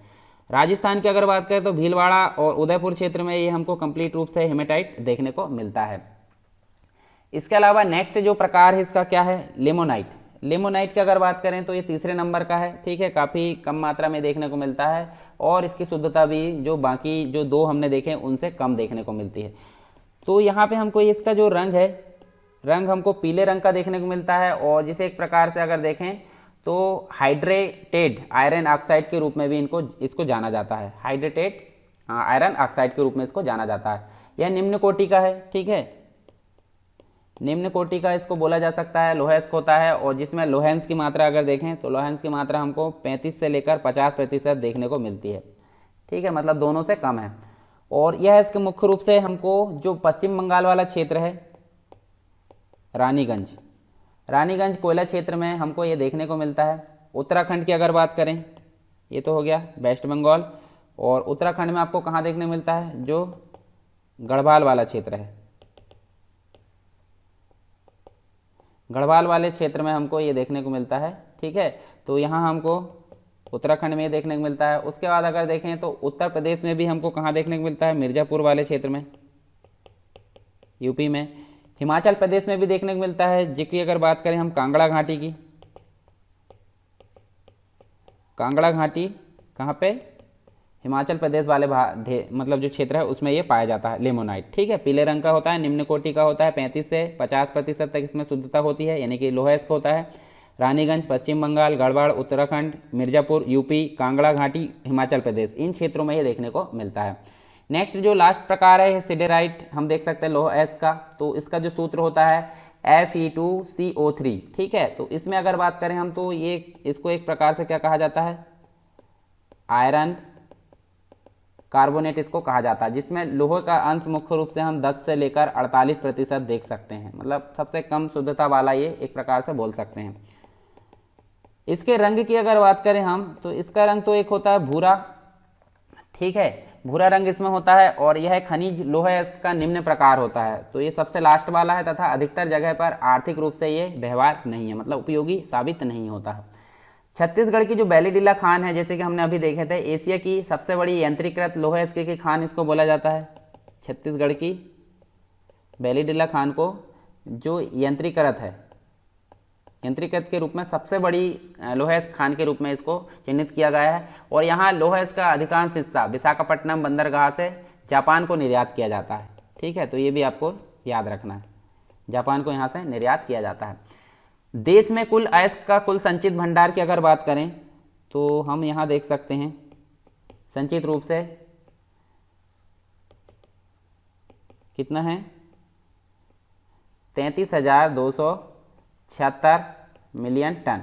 33,276 मिलियन टन यहाँ देखने को मिलता है, जिसमें हम देख सकते हैं उड़ीसा में है, झारखंड में, छत्तीसगढ़ में देख सकते हैं, कर्नाटक में, गोवा की बात कर लेते हैं, आंध्र प्रदेश की और तमिलनाडु। इन सभी क्षेत्र में हमको ये इस प्रकार से संचित भंडार देखने को मिलता है लोह अयस्क का देश में। ठीक है, भारत के अंतर्गत कुछ इंपॉर्टेंट चीज़ें हम देख सकते हैं, जैसे भारत में लोह अयस्क की जो पेटियां हैं उनके बारे में यहाँ देख लेते हैं। तो यहाँ देखिए हमको अलग अलग प्रकार से लोह अयस्क पेटी देखने को मिलती है, जैसे कि उड़ीसा झारखंड वाली पेटी, दुर्ग बस्तर चंद्रपुर पेटी, उसके बाद बेल्लारी चित्रदुर्ग, उसके बाद चिकमंगलूर तो और तुमकुर पेटी यहाँ देखने को मिलती है। फिर महाराष्ट्र गोवा पेटी, 4 प्रकार से हम यहाँ देख सकते हैं। तो एक एक करके थोड़ी थोड़ी इनकी जानकारी हम देख लेते हैं। जैसे कि उड़ीसा झारखंड पेटी की बात कर लेते हैं, तो यहाँ पे हमको देख सकते हैं सबसे उच्च कोटि, मतलब सबसे उच्च कोटि का हेमेटाइट जो है देखने को मिलता है। हेमेटाइट जो है, हेमेटाइट किस्म का लोह अयस्क देखने को मिलता है। और कहाँ कहाँ देखने को मिलता है, एक तो मयूरभंज वाले क्षेत्र में, ठीक है, मयूरभंज और क्योंझर, ठीक है, क्योंझर वाले क्षेत्र में देखने को मिलता है। बादाम की जो पहाड़ियाँ है, बादाम पहाड़ खदानों में निकाला जाता है। इसके अलावा देखें तो नेक्स्ट जो है दुर्ग बस्तर चंद्रपुर पेटी, तो ये कहाँ देखने को मिलेगा, जैसे अगर बात करें छत्तीसगढ़ की तो ये बैलाडीला जो पहाड़ी क्षेत्र है उसमें देखने को मिलता है। और ये अति उत्तम कोटि का होता है, अति उत्तम कोटि का हेमेटाइट यहाँ पाया जाता है। ठीक है, कहाँ पे, दुर्ग बस्तर चंद्रपुर वाली पेटी में। इसके अलावा जापान एवं दक्षिण कोरिया को यहाँ से निर्यात किया जाता है, ये भी ध्यान रखना। फिर देखें बेल्लारी चित्रदुर्ग चिकमंगलूर तुमकुर पेटी की बात करें तो यहाँ अगर बात करें हम कर्नाटक की, तो कर्नाटक की इस पेटी में हमको लोह अयस्क की बहुत बड़ी राशि जो है संचित रूप में मिलती है। ठीक है, बड़ी मात्रा में यहाँ संचित रूप से लोह अयस्क की जो है मतलब मात्रा मिलती है। कर्नाटक में देखें तो कद्रेमुख की जो खाने हैं एक प्रकार से यहाँ निर्यात की इकाई माना जाता है। कर्नाटक के अंतर्गत कद्रेमुख ये एक प्रकार से निक्षेप का जो है, कद्रेमुख निक्षेप को संसार के सबसे बड़े निक्षेपों में से एक माना जाता है। ठीक है, उसके बाद महाराष्ट्र गोवा की अगर बात करें ये पेटी, तो यहाँ पे हमको एक प्रकार से महाराष्ट्र और गोवा राज्य का जो है यहाँ देखें तो रत्नागिरी जो जिला है, यानी कि गोवा तथा जो ये रत्नागिरी जिला तो कहाँ का है, महाराष्ट्र का। और एक बात कर लेते हैं हम गोवा का क्षेत्र, तो दोनों मिलाकर यहाँ ये पेटी होती है और इस पेटी की दक्षता से दोहन किया जाता है। ठीक है, जैसे निर्यात की अगर बात करें तो यहाँ मारमागुआ जो बंदरगाह है मतलब पत्तन है, उसके द्वारा इसका निर्यात किया जाता है। अब वर्तमान में विश्व में लोह अयस्क के उत्पादन में अगर भारत की बात करें तो भारत का जो स्थान है, भारत का स्थान लोह अयस्क के उत्पादन में भारत का स्थान कौन सा है, भारत का स्थान 4th नंबर पर है। 4th नंबर मतलब हम देख सकते हैं विश्व का 4.8% भारत के अंतर्गत लोह अयस्क उत्पादन देखने को मिलता है। और मिनरल ईयर बुक जो आई थी 2017, इंडियन मिनरल ईयर बुक 2017 के अनुसार देश में लोह अयस्क का जो उत्पादन है उसकी अगर बात करें तो 192.08 मिलियन टन। ठीक है, मिलियन टन यहाँ देखने को मिलता है। ठीक है, भारत में 2017 के अनुसार इसका उत्पादन देखने को मिलता है, तो ये भी आपको याद रखना है। उसके अलावा लोह अयस्क उत्पादक जो अगर देखें राज्य की बात करें तो यहाँ 2017-18 जो इंडियन मतलब जो मिनरल ईयर बुक आई थी उसके अनुसार देखें तो क्रम देख लेते, सबसे पहले नंबर पर उड़ीसा आता है जिसके अंतर्गत 102.17 मिलियन टन देखने को मिलता है। दूसरे नंबर पर छत्तीसगढ़ आता है 34.54 मिलियन टन। तृतीय नंबर पर आता है कर्नाटक 28.72 मिलियन टन और चौथे नंबर पर आता है झारखंड 21.84 मिलियन टन यहाँ हमको देखने को मिलता है उत्पादन। ठीक है, सबसे मतलब जो है 4 सीट्स हम देख लिए उत्पादक राज्य। अब बात करते हैं नेक्स्ट जो लोह है इसके है उसके बारे में, मतलब जो एक प्रकार से लोह खनिज है उसके बारे में। जो मैंगनीज है, मैंगनीज की बात कर लेते हैं। तो मैंगनीज के बारे में हम कुछ चीज़ें यहाँ जान लेते हैं। जैसे इस सबसे पहले देखें तो लोह है इसके प्रगलन के लिए एक प्रकार से कच्चा पदार्थ के रूप में या रॉ मटेरियल के रूप में इसका उपयोग किया जाता है, और इसका उपयोग लौह मिश्र धातु विनिर्माण में भी किया जाता है। जो लौह इस्पात उद्योग होते हैं उसमें ये मुख्य रूप से कच्चे माल के रूप में प्रयोग किया जाता है, ठीक है। और काले रंग का इसको हम बोल सकते हैं, मतलब काले रंग का ये होता है। और एक प्रकार से देखें तो धारवाड़ युग की जो अवसादी चट्टान है वहाँ हमको ये देखने को मिलता है। साइलोमेलिन एवं ब्रोनाइट इसके एक प्रकार से प्रमुख अयस्क के रूप में जाने जाते हैं। साइलोमेलिन और ब्रोनाइट इसके अयस्क है मैंगनीज के, ठीक है, याद रखना है। भारत में मैंगनीज निक्षेप लगभग हमको कहाँ कहाँ देखने को मिलता है, जो सभी भूगर्भिक संरचना में ये देखने को मिलता है। हालांकि ये मुख्य रूप से संबंधित किससे है, धारवाड़ क्रम से संबंधित है। और इसकी प्राप्ति हम देखें तो अलग अलग प्रकार से देख सकते हैं, जैसे पायरोलुसाइट, हॉलैंडाइट, सीटेराइट, हाउसमेनाइट, मैग्नेटाइट, रोडोनाइट, रोडोक्रोसाइट और जोसोसाइट, ये सभी अयस्कों के रूप में इसकी प्राप्ति की जा सकती है। मतलब इसके अयस्क जो है उससे इनको मतलब जो मैंगनीज है उसको प्राप्त किया जा सकता है। मैंगनीज जो होता है लोहा इस्पात तथा मिश्र जो फेरोमैंगनीज के निर्माण में एक महत्वपूर्ण संगठक के रूप में काम करता है, और इसके विभिन्न उपयोग हम देख सकते हैं। जैसे जो बैटरी होती है, बैटरिया यानी कि शुष्क बैटरिया जो होती है उसके निर्माण में, फोटोग्राफी में इसका प्रयोग किया जा सकता है, चमड़ा तथा माचिस उद्योग में भी इसका प्रयोग किया जा सकता है, वस्त्र उद्योग में भी इसका प्रयोग किया जा सकता है, कांच को रंगने में, ब्लीचिंग पाउडर, कीटनाशक दवाएं, इसके अलावा पेंट, रंगीन ईंटें, इन सभी में इसका प्रयोग किया जा सकता है मैंगनीज का, ठीक है। तो मैंगनीज से संबंधित हम देख लेते हैं। देखिए यहाँ पे मैंगनीज उत्पादन से संबंधित 3 प्रमुख क्षेत्र हमको देखने को मिलते हैं। जैसे उत्तर पूर्वी क्षेत्र जहाँ उड़ीसा और झारखंड देखने को मिलता है, ठीक है, ये वाला क्षेत्र है, ठीक। उसके बाद मध्यवर्ती क्षेत्र में आपको मध्य प्रदेश और उत्तरी महाराष्ट्र देखने को मिलता है, ये देख सकते हैं आप। और प्रायद्वीपीय प्रदेश जिसमें कि हम देखें तो ये आपको यहाँ देखने को मिलता है कर्नाटक, आंध्र प्रदेश, गोवा, और ये सारी चीज़ हमको यहाँ देखने को मिलती है। 30% यहाँ देखने को मिलता है। देखिए यहाँ सबसे ज़्यादा हमको 1/3 देखने को मिलता है पूरे भारत का, और अगर बात करें यहाँ पे तो हमको 39% देखने को मिलता है, और यहाँ बात करें तो यहाँ पर हमको 30% देखने को मिलता है। तो ये सभी क्षेत्र आप देख सकते हैं। देखिए ये वाला जो क्षेत्र है यहाँ पे देखिए हमको अलग अलग प्रकार से देख सकते हैं, सभी जगह हमको मैंगनीज क्षेत्र देखने को मिल रहा है। उसके अलावा उत्तर पूर्वी पठार में भी देखने को मिलता है, छोटा नागपुर पठार जो कि झारखंड उड़ीसा के आसपास देखने को मिलता है। कर्नाटक वाले क्षेत्र में, तमिलनाडु वाले क्षेत्र में, प्रायद्वीपीय प्रदेश देख सकते हैं। 30% यहाँ उत्पादन किया जाता है, ठीक है। 3 प्रमुख क्षेत्र हम देख सकते हैं।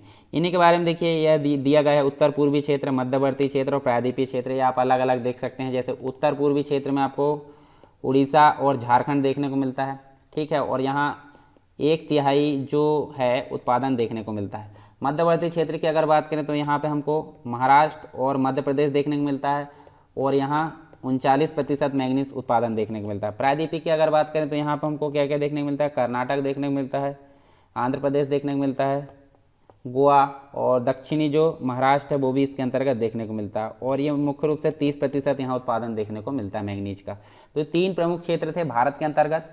इसके अलावा हम देख लेते हैं मैंगनीज उत्पादक शीर्ष 3 राज्य। तो ये प्रथम नंबर पर मध्य प्रदेश का स्थान आता है जो कि हमारा स्टेट है, ठीक है, और हम उसी की तैयारी अभी कर रहे हैं MPPSC की।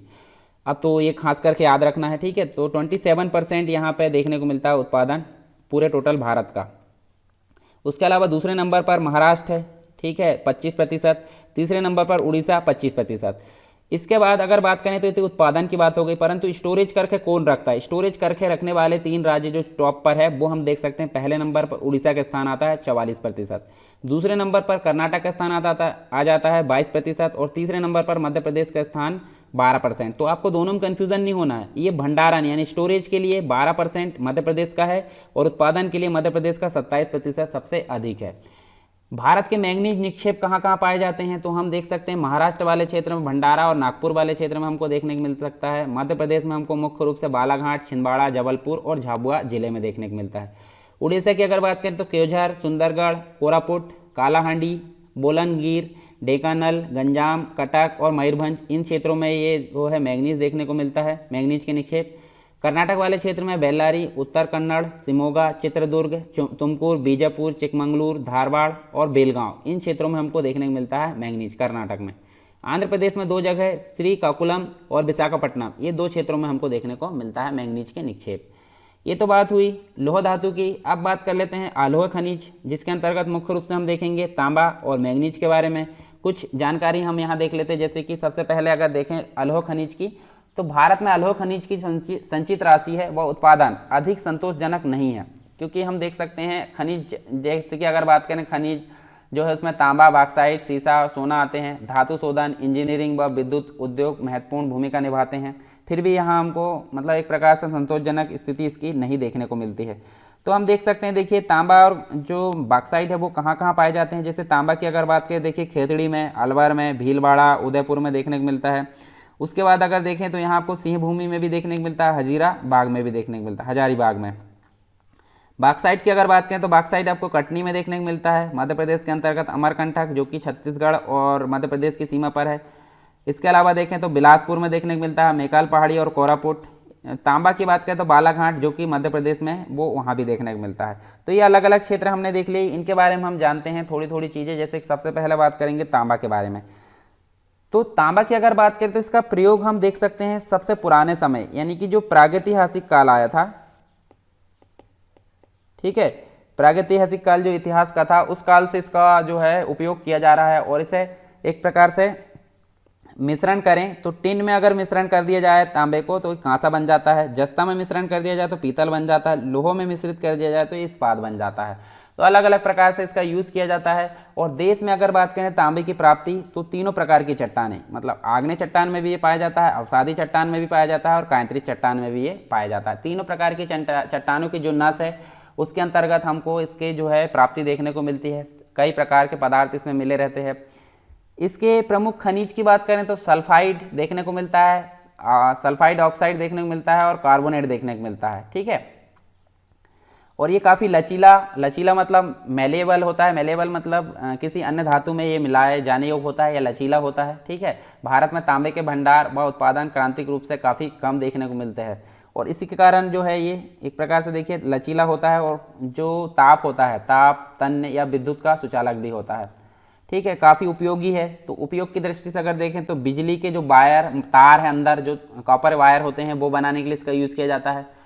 मोटर, ट्रांसफार्मर बनाने के लिए, जनरेटर बनाने के लिए, इलेक्ट्रॉनिक्स और रसायन उद्योग में इसका काफ़ी उपयोग किया जाता है। आभूषणों की सुदृढ़ता के लिए भी इसको सोने में मिलाया जाता है। जैसे कि आपको पता होगा, जैसे आप सोना खरीदने जाते हैं तो 24% जो 24% कैरेट, एक प्रकार से अगर देखें तो यहाँ पे 24 कैरेट का जो सोना होता है सबसे शुद्धतम होता है, परंतु 24 कैरेट का सोना जो है उसके आभूषण बनना मुश्किल रहता है क्योंकि काफ़ी लचीला होता है।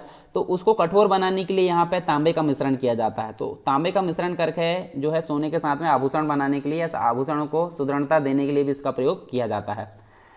फिर बात करें खदानों की, तो खदानों के अंतर्गत देख सकते हैं हम यहाँ पे, देखिए जैसे मुख्य रूप से अगर देखें तो मध्य प्रदेश के अंतर्गत हमको बालाघाट देखने को मिलता है, राजस्थान के अंतर्गत हमको खेतड़ी देखने को मिलता है, खेतड़ी की खदान है जो कि तांबे के लिए काफ़ी इंपॉर्टेंट है।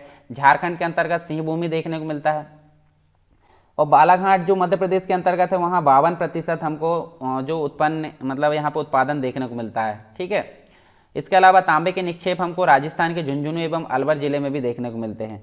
तो देखिए तांबे के प्रमुख निक्षेप हम देख सकते हैं, देखिए राजस्थान के अंतर्गत खेतड़ी, सिंघाना, झुंझुनू, इसके बाद खो, दरीबा, अलवर। मध्य प्रदेश में आपको मलाजखंड क्षेत्र और बालाघाट में देखने को मिलता है। झारखंड में सिंह भूमि, हजारीबाग, संथाल, परगना एवं पलामू में देखने को मिलता है। आंध्र प्रदेश में गुंटूर, कुरनूल और नेल्लोर में देखने को मिलता है।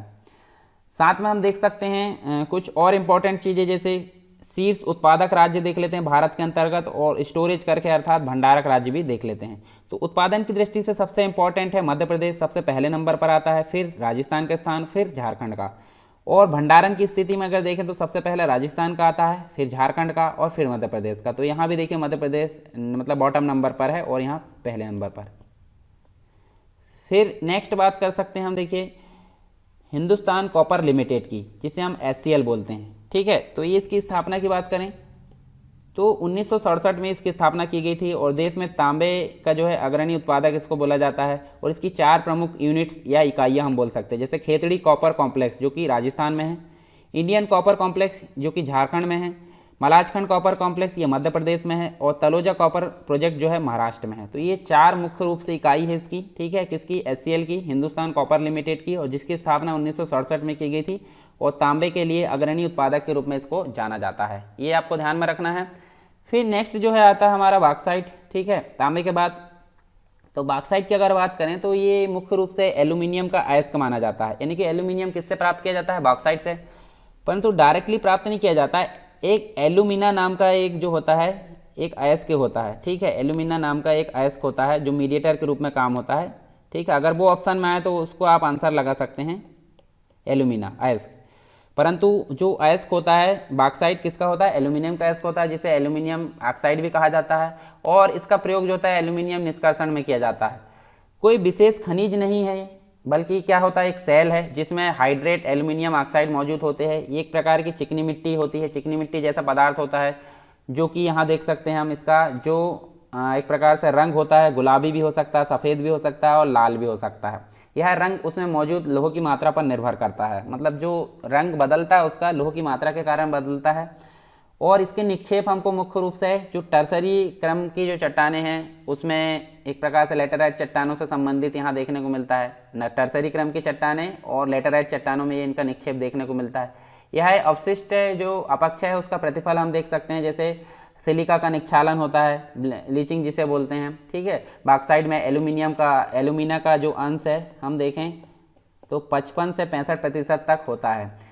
प्रायद्वीपीय पठार के पठारी क्षेत्र में तथा जो पर्वत श्रेणियाँ उसके साथ साथ तटीय भागों में भी ये देखने को मिलता है, जैसे कि हमने मैप में बात किए थे। और इसमें बीच में जो एल्यूमिनियम, एक प्रकार से अनेक अयस्क जो एल्यूमिनियम पाया जाता है, परंतु सबसे अधिक जो है एल्यूमिना, जो क्ले बोला था मैंने अभी, एल्यूमिना जो बीच का जो पदार्थ निकलता है उसमें हमको सबसे अधिक यहाँ पे एल्यूमिनियम देखने को मिलता है। जो एल्यूमिनियम होता है एक महत्वपूर्ण धातु के रूप में जाना जाता है, क्योंकि यह लोह जैसी मजबूत के साथ साथ अत्यधिक हल्का भी होता है, ऊष्मा और विद्युत का सुचालक भी होता है और मेलेबल भी होता है, यानी कि काफ़ी लचीला होता है, ठीक है। इसके अपने आकार में, अलग अलग आकार में हम इसको ढाल सकते हैं। फिर बॉक्साइट जो है एक प्रकार से अगर देखें तो बॉक्साइट जो है उसके प्रमुख उत्पादक राज्य की अगर बात करें तो उड़ीसा के अंतर्गत देखने को मिलेगा कालाहांडी और संबलपुर, यानी कि बोलनगीर और कोरापुट में। झारखंड में एक प्रकार से देखें, झारखंड में लोहरदग्गा जिले के जो पेट लैंड्स है उसमें देखने को मिलेगा। गुजरात में भावनगर और जामनगर में देखने को मिलेगा। छत्तीसगढ़ में अमरकंटक के पठार में। मध्य प्रदेश की अगर बात करें तो कटनी, जबलपुर और बालाघाट में देखने को मिलेगा। महाराष्ट्र में कोलाबा, थाने, रत्नागिरी, सतारा, पुणे और कोल्हापुर में देखने को मिलेगा। कुछ यहाँ देख लेते हैं उत्पादक और भंडारक राज्य जो कि टॉप पर है, जैसे कि सबसे पहले बात करते हैं भंडारक, यानी स्टोरेज की दृष्टि से सबसे टॉप में है उड़ीसा, दूसरे नंबर पर है आंध्र प्रदेश, तीसरे नंबर पर गुजरात और चौथे नंबर पर झारखंड। परंतु अगर उत्पादक की बात करें तो उत्पादक में आपको देखिए, उत्पादक में आपको पहले नंबर पर भी उड़ीसा ही दिख रहा है, परंतु यहाँ देखिए दूसरे नंबर पर गुजरात आ गया, तीसरे नंबर पर झारखंड जो कि चौथे में था, और लास्ट में यहाँ छत्तीसगढ़ देख सकते हैं, ठीक है। आंध्र प्रदेश का यहाँ कोई स्थान नहीं है उत्पादन की दृष्टि से। अब बात कर लेते हैं आधात्विक खनिज। आधात्विक खनिज के अंतर्गत आपको बहुत सारी चीज़ें देखने को मिलेगी। जैसे अगर बात करें हम यहाँ पे, चलिए यहाँ पहले बात कर लेते हैं बॉक्साइट का एक और फैक्ट हम जान लेते हैं, यानी कि विश्व की अगर बात करें तो विश्व में बॉक्साइट उत्पादन में जो भारत है, भारत का 4th नंबर में स्थान आता है। 4th नंबर में, यानी कि एल्यूमिनियम के उत्पादन में भारत कैसा है, 5वें नंबर पर। बॉक्साइट में क्या है, 4थे नंबर पर इसके द्वारा जो एल्यूमिनियम प्राप्त होता है एल्यूमिनियम में ये 5वें नंबर पर आता है, तो ये ध्यान में रखना है। आधात्विक खनिज के अंतर्गत हमको बहुत सारे खनिज यहाँ देखने को मिलेंगे, जिसके अंतर्गत हम देख सकते हैं अभ्रक है, टिन है, चूना पत्थर, ये कठोर पत्थर के रूप में जाना जाता है, सोना है, हीरा है, जिप्सम है, क्रोमाइट, सीसा, अयस्क, जस्ता, चांदी, ग्रेफाइट। उसके बाद देख सकते हैं बायराइट्स है, टाइटेनियम है, काइनाइट्स है, सिलीमेनाइट है, मैग्नेटाइट है, स्टेटाइट्स है। उसके बाद लवण है, डोलोमाइट, एस्बेस्टस, एपेटाइट। उसके बाद रॉक फॉस्फेट और पायराइट। इन सभी के बारे में हम थोड़ी थोड़ी जानकारी यहाँ पे देखेंगे, काफ़ी इंपॉर्टेंट हो जाता है। जैसे अभ्रक की अगर बात करें तो अभ्रक के बारे में हम जानेंगे यहाँ पे। तो चलिए, सोना भी हमारे लिए काफ़ी इंपॉर्टेंट है। तो यहाँ देख सकते हैं, देखिए आपको एक प्रकार से देखें तो आपको फिर से यहाँ मैं एक जो है मैप दिखाता हूँ, जिसके अंतर्गत आपको सबसे पहले देख सकते हैं, देखिए अभ्रक कहाँ कहाँ देखने को मिलेगा।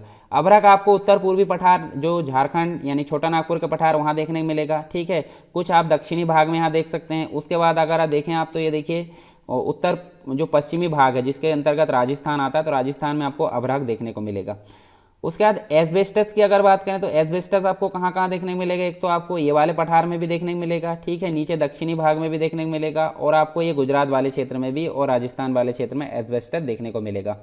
जिप्सम कहाँ कहाँ देखने को मिलेगा? जिप्सम आपको देखिए पूरा कंप्लीट यहाँ देखने को मिलेगा, ठीक है, यहाँ भी देखने को मिलेगा, मतलब जो राजस्थान वाला क्षेत्र है, पंजाब, उस जम्मू कश्मीर, पंजाब और जो हरियाणा वाला क्षेत्र है उसमें भी देखने को मिलेगा, गुजरात वाला क्षेत्र में भी देखने को मिलेगा, और नीचे दक्षिणी भाग में भी आपको जिप्सम देखने को मिलेगा। चूना पत्थर की अगर बात करें, चूना पत्थर आपको यहाँ देखिए मेघालय में भी देखने को मिल रहा है। उसके बाद आप ये वाले जो पठार है उसमें देख सकते हैं, बीज वाला जो क्षेत्र है, ठीक है, मध्य पठार के नीचे, यानी मध्य जो श्रेणी उसके नीचे देख सकते हैं, कुछ दक्षिणी जो प्रायद्वीप है उसमें देख सकते हैं।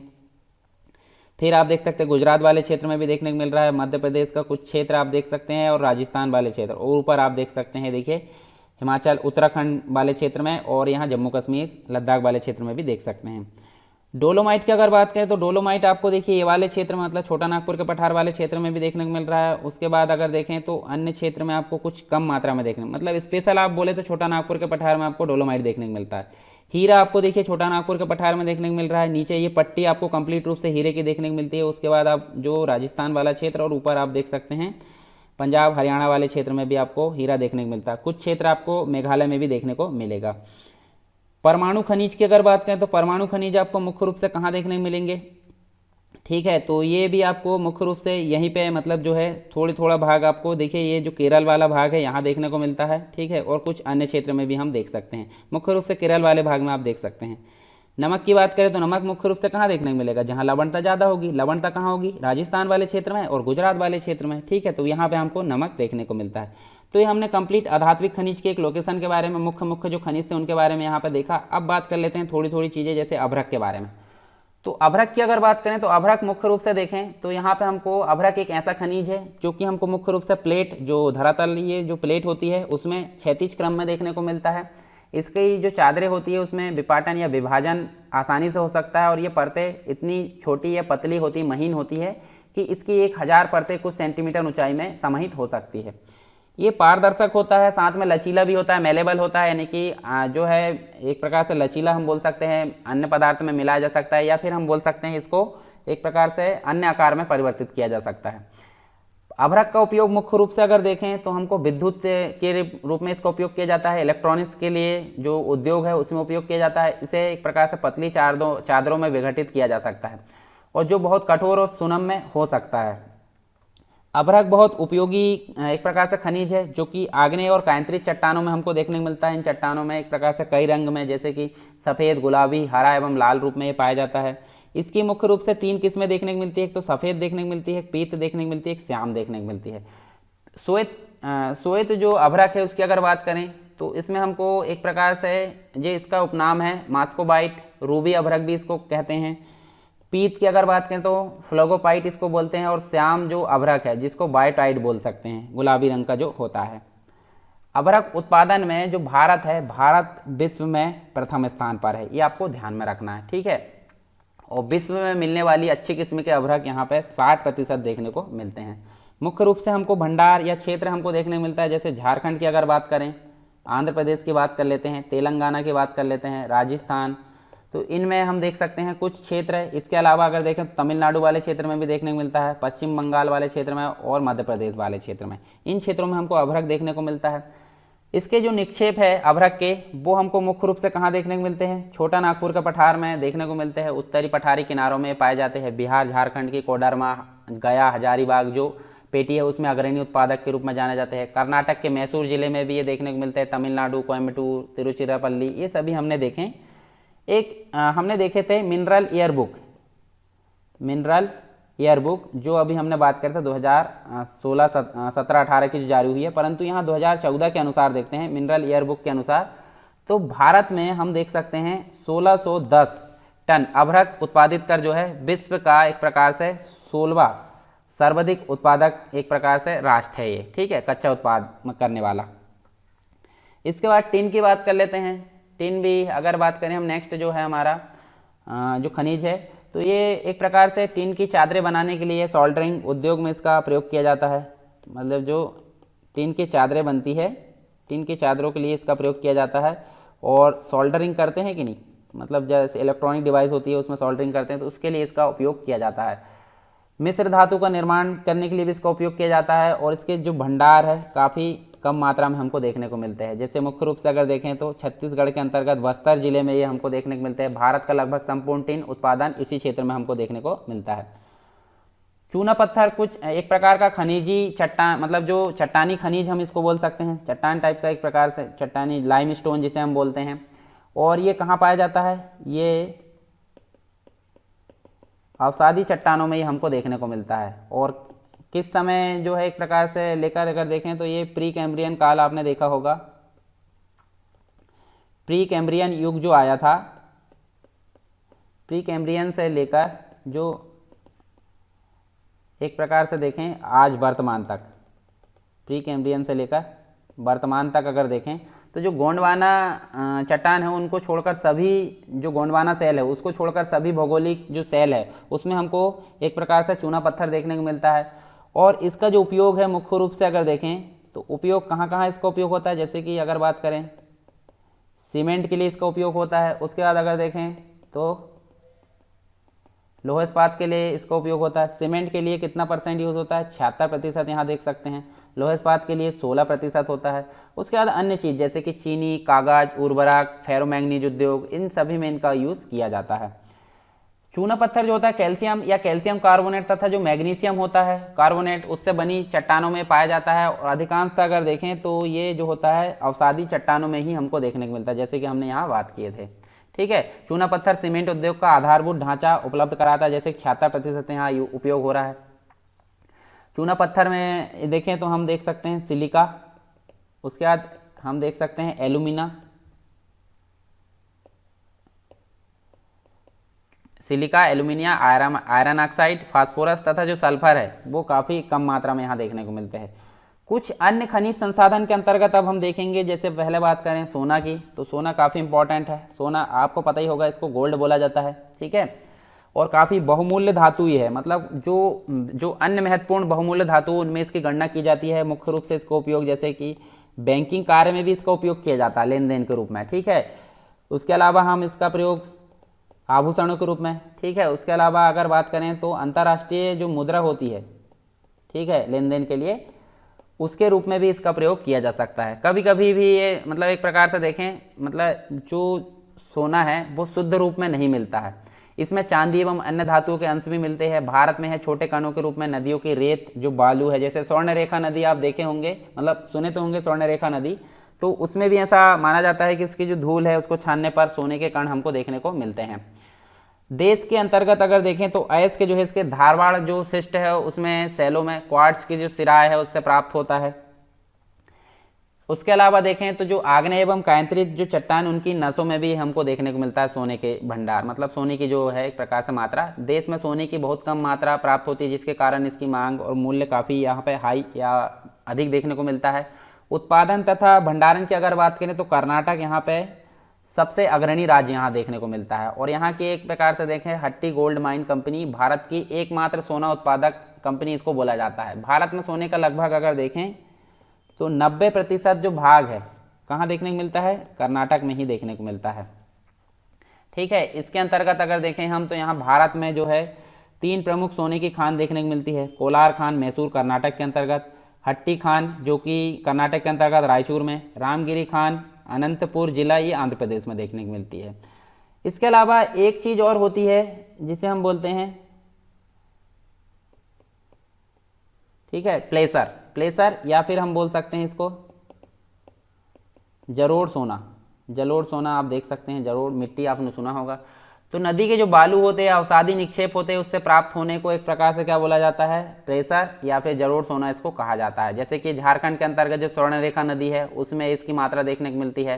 प्लेसर सोना झारखंड के सिंहभूमि जिलों में, छोटा नागपुर के पठार में, अन्य भागों में देखने को मिलता है। ठीक है, चलिए आगे देखते हैं। अब आगे और कुछ जो हमारे साथ में खनिज है वो हम देख लेते हैं। जैसे मतलब सोना के बाद हम देखते हैं हीरा। हीरे को बोला जाता है डायमंड। ठीक है, याद होगा आपको, काफ़ी जो है इम्पोर्टेंट खनिज इसको बोला जाता है, जो कि एक प्रकार से यहाँ पे कार्बन का शुद्ध रूप होता है। ठीक है, काफ़ी कठोर भी होता है ये। इसके अलावा देखें कार्बन का अपूर्ण रूप होता है। और कहाँ कहाँ देखने को मिलता है ये हमको? एक प्रकार से मध्य प्रदेश, आंध्र प्रदेश और छत्तीसगढ़ में ये देखने को मिलता है। 3 जगह, मतलब शीर्ष उत्पादक राज्य की अगर बात करें तो मध्य प्रदेश, आंध्र प्रदेश, छत्तीसगढ़ यहाँ देखने को मिलता है। मध्य प्रदेश के अंतर्गत बुंदेलखंड, और अगर देखें आंध्र प्रदेश के अंतर्गत तो कुर्नूल, अनंतपुर, कर्नाटक के अंतर्गत रायचूर, इन सभी क्षेत्रों में देखने को मिलता है। ठीक है, मध्य प्रदेश में हीरा जो है, हीरा जिला, मतलब जो पन्ना जिला है भारत में हीरे के उत्पादन में प्रसिद्ध है, यहाँ पर देखने को मिलता है। अच्छा, एक और चीज़ आपको याद होगी, भारत का जो है एक प्रकार से हीरे के लिए काफ़ी प्रसिद्ध रहा प्राचीन काल से। जैसे तेलंगाना के अंतर्गत, जो कि आंध्र प्रदेश से अलग होकर बना है, तो यहाँ पे एक जगह है गोलकुंडा। तो गोलकुंडा जो कि तेलंगाना में स्थित है, और यहाँ से एक हीरा निकाला गया था, कोहिनूर हीरा। याद आ गया होगा सारी कहानी। ठीक है, काफ़ी जो है कोहिनूर हीरा काफ़ी जगह भ्रमण कर चुका, मतलब अलग अलग ब्रिटेन में भी गया, फिर उसके बाद अलग अलग राजाओं के पास, तो यहाँ हमको देखने को मिलता है। जिप्सम की अगर बात करें तो जिप्सम जो है एक प्रकार से जो कैल्शियम होता है, कैल्शियम का हाइड्रेटेट सल्फेट होता है, हाइड्रेटेट सल्फेट ये होता है, और ये सफ़ेद अपारदर्शी खनिज होता है, मतलब ट्रांसपेरेंट नहीं होता है, अपारदर्शी खनिज होता है। और एक प्रकार से अगर देखें तो कहाँ पाया जाता है, अवसादी सेल में ये पाया जाता है, जैसे कि चूना पत्थर, बालूकास और स्लेटी पत्थर में देखने को मिलता है। इसका जो उपयोग होता है, उपयोग की अगर बात करें तो जैसे अमोनियम सल्फेट उर्वरक बनाने में, नाइट्रोजन, चाक, सीमेंट, गंधक, प्लास्टर ऑफ पेरिस, इसके बाद देखें तो प्लास्टिक तथा इंसुलेशन बोर्ड, इन सभी चीज़ों को बनाने में जिप्सम का प्रयोग किया जाता है। राजस्थान एवं जम्मू कश्मीर जो है प्रमुख उत्पादक राज्य है, राजस्थान और जम्मू कश्मीर।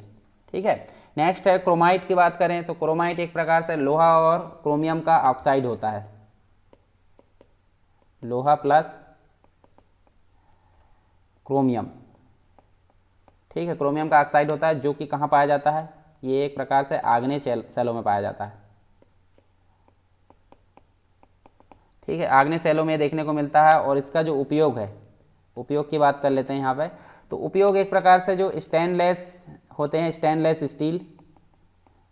स्टील, ईंट, नमक, यानी कि जो है नमक जो होता है चमड़ा सफाई एवं रंगाई हेतु आदि के लिए इसका उपयोग किया जाता है। लोहा एवं क्रोमियम के सम्मिश्रण से बनने वाले खनिज एक प्रकार से देखें तो क्रोमाइट जो होता है 68% यहाँ पे देखने को मिलता है, क्रोमाइट ऑक्साइड उसके अंतर्गत 32% देखने को मिलता है। तो अलग अलग प्रकार से हम देख सकते हैं खनिज का जो उपयोग है, मतलब इस खनिज जो क्रोमाइट है उसका उपयोग और अन्य चीज़ जैसे कि धातु शोधन में किया जाता है, तापरोधी कार्य में, रासायनिक कार्य में इसका उपयोग किया जाता है। देश में क्रोमाइट का जो है एक प्रकार से स्वस्थान है, यानी कि अपने ही स्थान पर जो भंडार है लगभग 203 मिलियन टन हमको देखने को मिलता है, जो कि उड़ीसा में है, मणिपुर में, नागालैंड में, कर्नाटक में देखने को मिलता है। उड़ीसा में सबसे अधिक देखने को मिलता है 93%। तो ये आपको ध्यान में रखना है, क्रोमाइट का भंडार। उड़ीसा का जो क्रोमाइट एक प्रकार से उत्पादन में एक अधिकार माना जाता है। यहाँ एक प्रकार से कटक जिला है, केओंझर जिला है, ये सभी हमको यहाँ पे देखने को मिलता है। इसके अलावा नेक्स्ट है सीसा एस की बात करें तो लीड और इसको बोलते हैं। ठीक है, ये एक प्रकार से जो रवेदार सेल होती है, रवेदार सेल में ये देखने को मिलता है। ठीक है, जिसके अंतर्गत अगर देखें तो ये प्री कैम्ब्रियन और बिंद चूना पत्थर की सेलों में ये पाया जाता है। ठीक है, प्री कैम्ब्रियन और जो बिंद जो एक प्रकार से चूना पत्थर जो सेल है उसमें हमको ये देखने को मिलता है। वायुमंडलीय संरक्षण और अम्लीय पदार्थों का प्रतिरोधी ये होता है। इसी के कारण इसमें एक प्रकार से देखें तो हम यहाँ पे लोहा इसकी चादरों पर लेपन, केबलों के आवरण और अम्लीय टैंकों के स्तरण हेतु इसका प्रयोग किया जाता है। इसे मुख्य रूप से बैटरी का पेंट करने के लिए यूज़ होता है। ठीक है, बैटरी का पेंट, युद्ध के उपकरण एवं गैसोलीन में इसका इस्तेमाल किया जाता है। और मुख्य रूप से ये जो है गैलेना नामक अयस्क से प्राप्त होता है। तो ये भी आपको याद रखना है, गैलेना अयस्क से ये प्राप्त होता है। और विद्युत का कुचालक होता है, ये भी विशेष रूप से याद रखना है। ठीक है, सीसा अयस्क के बारे में चीज़ें हमने देखें। अब बात करते हैं जस्ता अयस्क की, जिंक जिसे बोलते हैं। जस्ता को क्या बोलते हैं, जिंक बोलते हैं। और ये कहाँ पाया जाता है, ये अवसादी सेलों में हमको देखने को मिलता है। ठीक है, लोहे को जंग से बचाने के लिए, जंग लगने से बचाने के लिए इसका प्रयोग किया जाता है, पॉलिश करने के लिए, मिश्र धातु बनाने के लिए, शुष्क बैटरी, इलेक्ट्रोड, मोटर उपकरण, दवाई, बॉयलर, फोटो एनग्रेविंग ब्लॉक, ये सभी चीज़ें बनाने के लिए जस्ता का प्रयोग किया जाता है। इसके अलावा अगर बात करें राजस्थान की, तो राजस्थान का देश में जस्ते के भंडार उत्पादन की दृष्टि से काफ़ी एकाधिकार यहाँ देखा जाता है। और इसके अंतर्गत जो जावर क्षेत्र है इसका, वो काफ़ी फेमस है इसके बारे में। ठीक है, इसकी प्रमुख 2 पेटियाँ है, जैसे कि अगर बात करें हम पिपली की जो खान है, जिसके अंतर्गत बरेला खान तक अगर देखें, पिपली की खान से बरेला की खान तक। ठीक है, और एक और देख सकते हैं हम मेचिया, मागरा व बलारिया क्षेत्र, ये सभी क्षेत्र हमको यहाँ जस्ता एस की जो पेटी के अंतर्गत देखने को मिलता है।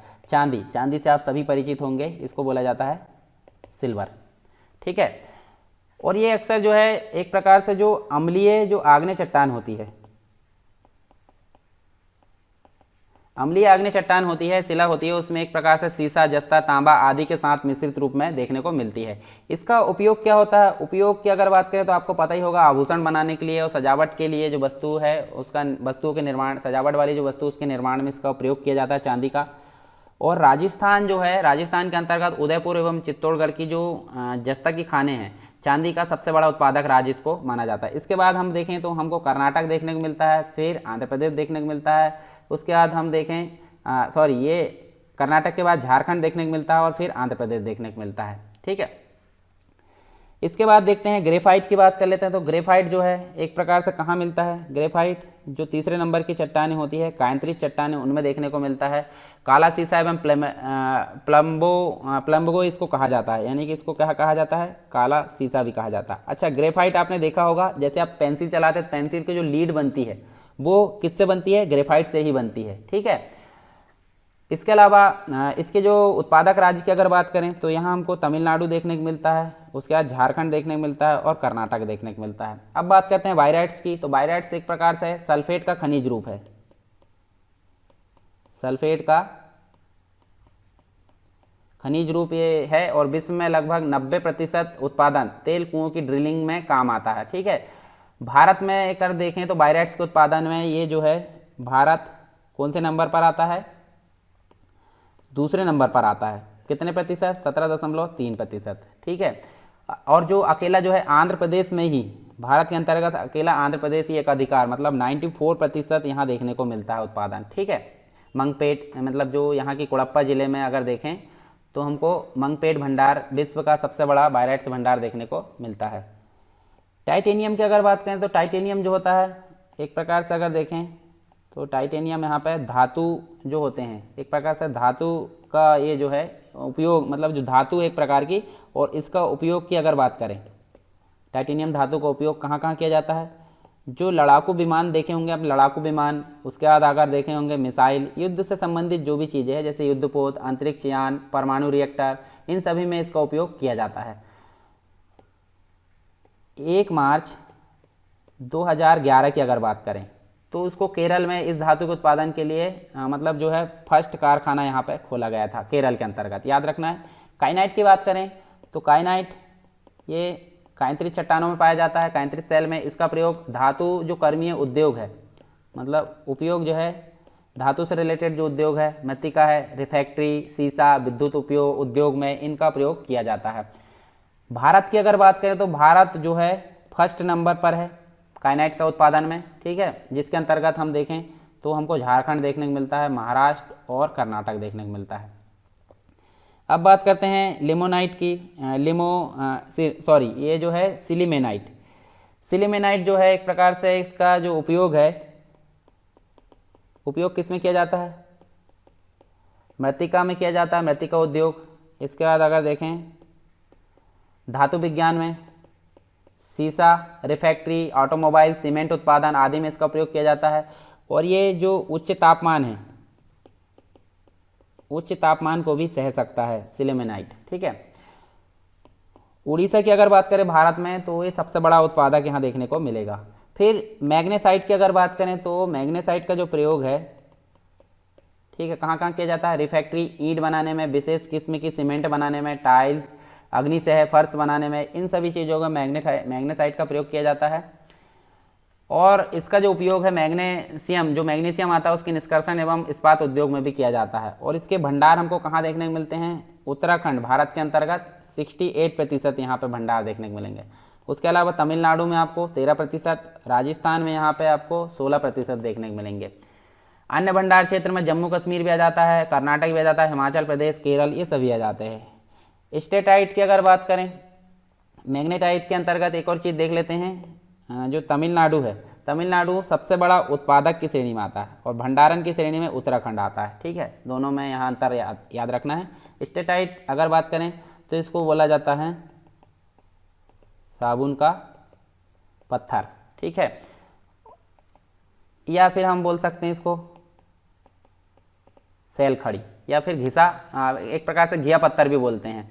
और ये मुख्य रूप से सजावटी कार, सिरेमिक पेंट, जो कागज है, साबुन है, प्रसाधन की जो वस्तु है, उनके निर्माण में इसका जो है काम लिया जाता है। और ये राजस्थान के अंतर्गत अगर देखें तो देश में बड़े मात्रा में स्टेटाइट भंडार यहाँ पाया गया है। आंध्र प्रदेश, बिहार, मध्य प्रदेश, गुजरात, हिमाचल प्रदेश, कर्नाटक, तमिलनाडु और इसके अलावा अन्य देखें तो उड़ीसा, महाराष्ट्र, उत्तर प्रदेश में भी हमको लघु भंडार देखने को मिले हैं।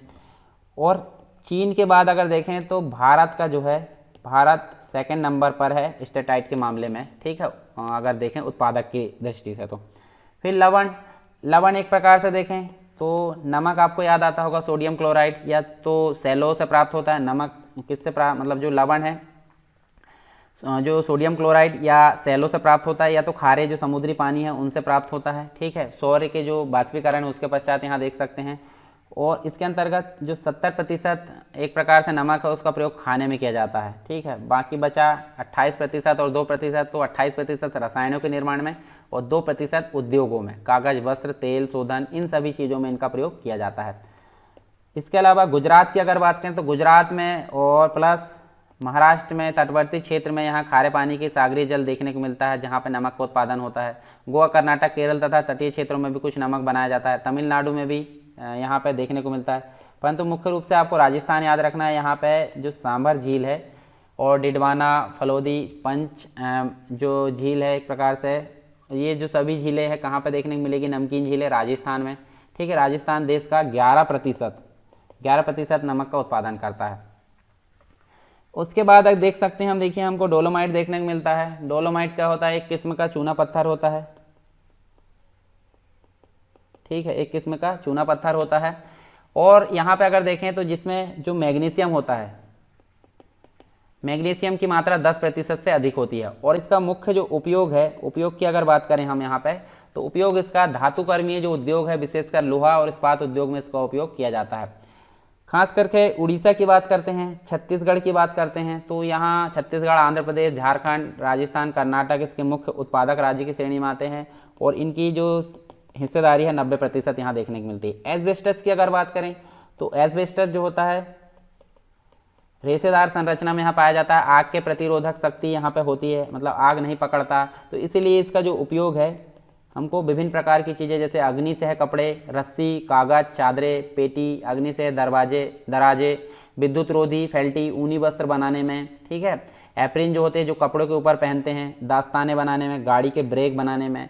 जो मतलब अग्नि एक प्रकार से अग्नि को एक्सेप्ट नहीं करती है, आग को एक्सेप्ट नहीं करती, इसलिए इसका प्रयोग अनेक चीज़ों में किया जाता है।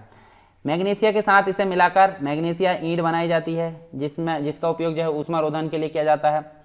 और राजस्थान के अंतर्गत हमको एस्बेस्टस का सबसे बड़ा उत्पादक राज्य देखने को मिलता है जहाँ पे 95% इसका उत्पादन देखने को मिलता है। एपेटाइट की अगर बात करें तो जो इसका इस्तेमाल है हमको जो फास्फेट होती है, फास्फेट उर्वरक में इसका इस्तेमाल किया जाता है। फास्फोरिक जो अम्ल होता है इसके निर्माण में। और जो पश्चिम बंगाल है भारत के अंतर्गत, वेस्ट बंगाल जिसे बोलते हैं, तो यहाँ पे हमको 136 टन या फिर हम बोल सकते हैं 4.45% यहाँ उत्पादन कोयला खदाने के अंतर्गत यहाँ उत्पादन देखने को मिलता है। इसके अलावा आंध्र प्रदेश की भी बात करें तो यहाँ भी हमको उत्पादन देखने को मिलता है 95, मतलब यहाँ सबसे ज़्यादा 95.5%। ठीक है, तो और ये 4.5% यहाँ हमको देखने को मिला। इसके अतिरिक्त झारखंड, राजस्थान, गुजरात, तमिलनाडु, कर्नाटक में भी हमको एपेटाइट के जमाव देखने को मिलते हैं। रॉक फास्फेट की अगर बात करें तो रॉक फास्फेट यहाँ पे अगर देखें तो इसका भी उपयोग किसके लिए किया जाता है, फास्फेट उर्वरक के लिए इसका उपयोग किया जाता है। और 2017 की अगर बात करें, 2017 में मिनरल एयर बुक जो थी उसके अनुसार 1181 हजार टन रॉक फास्फेट का उत्पादन किया गया था। ठीक है, जिसका अगर देखें तो 94% जो है किसका, राजस्थान का भाग दिखा, और 6% अगर बात करें तो एमपी। ठीक है, तो यहाँ हम देखने को मिलता है। कुल देश का जो भंडारण है कितना है, 312 मिलियन टन देखने को मिलता है। भंडारण की दृष्टि से जो राज्य है वो झारखंड सबसे आगे है, उसके बाद राजस्थान, मध्य प्रदेश, उत्तर प्रदेश है। नेक्स्ट बात करें, जैसे भारत की बात करें, भारत जो है जॉर्डन, मोरक्को, अल्जीरिया, टोगो, मिस्र, चीन, वियतनाम जो सभी देश है उनसे रॉक फास्फेट का भी आयात करता है। उसके बाद देख सकते हैं हम एक और चीज़ हमको देखने को मिलती है, पायराइट। तो पायराइट के बारे में भी देख लेते हैं, फिर आगे देखेंगे हम। ये जो पायराइट है वो लोहे का सल्फाइड होता है।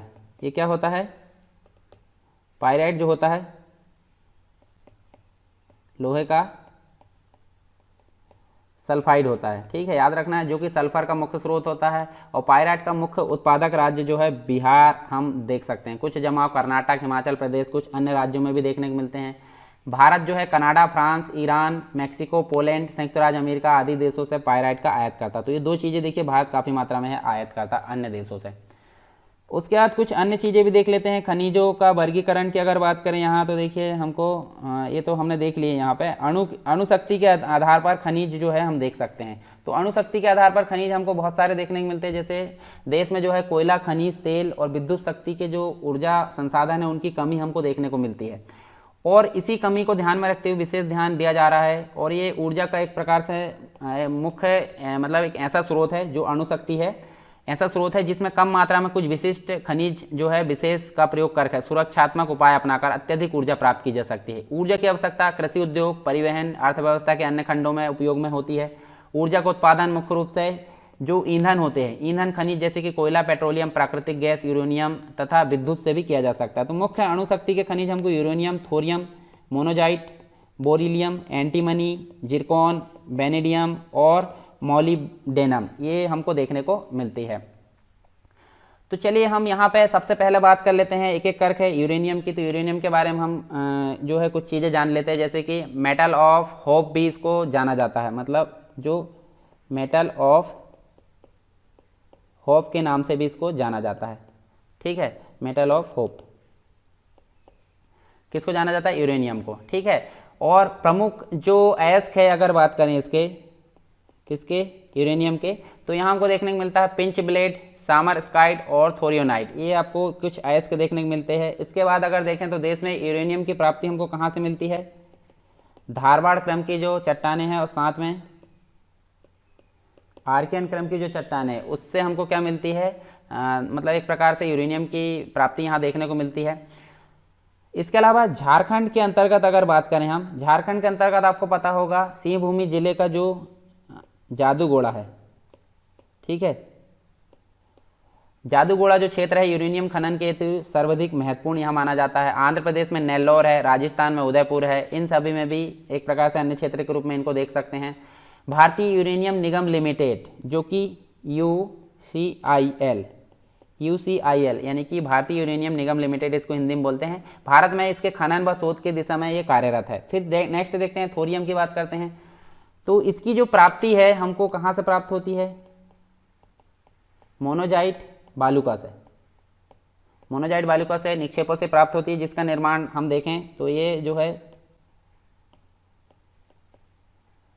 प्री कैम्ब्रियन काल में चट्टानों के नष्ट होकर यहाँ चूर्ण बनने से हुई है। ठीक है, मुख्य भंडार की अगर बात करें भारत में तो आंध्र प्रदेश में देखने को मिलता है, केरल में देखने को मिलता है, तमिलनाडु में देखने को मिलता है इसके मुख्य भंडार। ठीक है, भंडार के रूप में याद रख सकते हैं। फिर मोनोजाइट की अगर बात करें तो ये काय से प्राप्त होती है, ये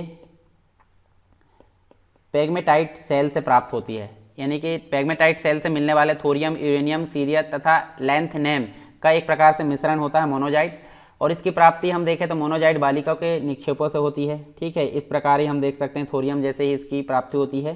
ठीक है, और इसका निर्माण भी कैसे हुआ था, प्री कैम्ब्रियन काल में हम देख सकते हैं। मोनोजाइट निक्षेप मुख्य रूप से कहाँ देखने को मिलते हैं, केरल में देखने को, या तटवर्ती जो केरल के क्षेत्र है उसमें देखने को मिलते हैं।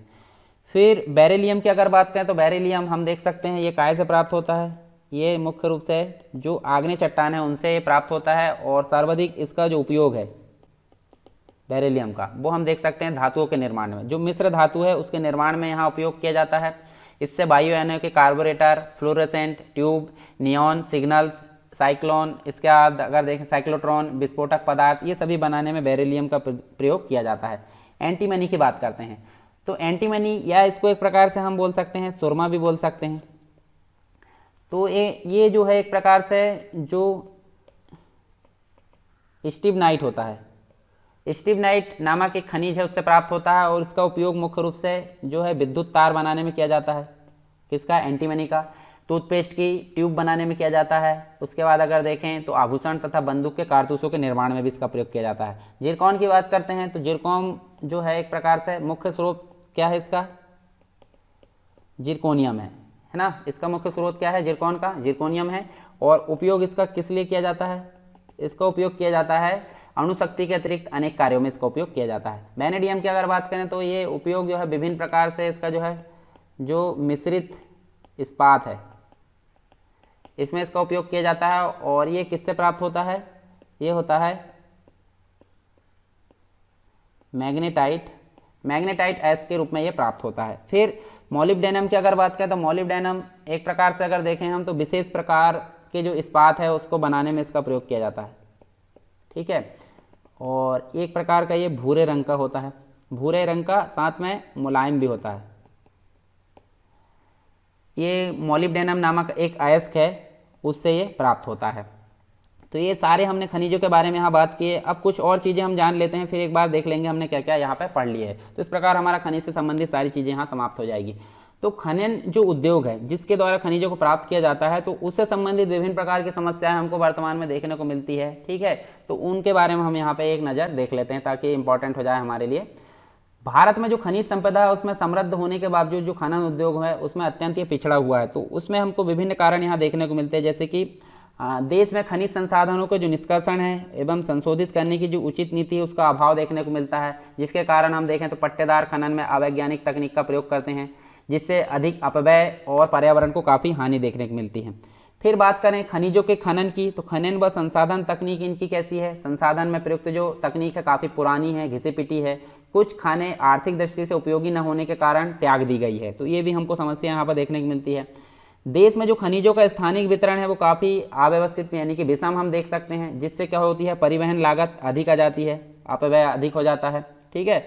इसके अलावा देखें तो भारत में औपनिवेशिक काल से ही जो खनिज है खनन है, खनन उद्योग कैसा है? निर्यातोन्मुखी है, यानी कि खनन जो किया जा रहा है वो निर्यात के लिए किया जा रहा है। मतलब जो अशुद्ध रूप से जो खनन है, खनिज है, उसका निर्यात कर दिया जाता है और अंतर्राष्ट्रीय बाजार में उसका मूल्य कम होता है। यदि हमारे ही देश में हम क्या करें, उन जो कच्चा खनिज है उसका उपयोग करें या फिर उसको सही शुद्धिकरण करें और उसके बाद अंतर्राष्ट्रीय बाजार में भेजें, तो उससे हमको काफ़ी फायदा होगा। तो ये मुख्य समस्या हमको वर्तमान में देखने को मिलते हैं।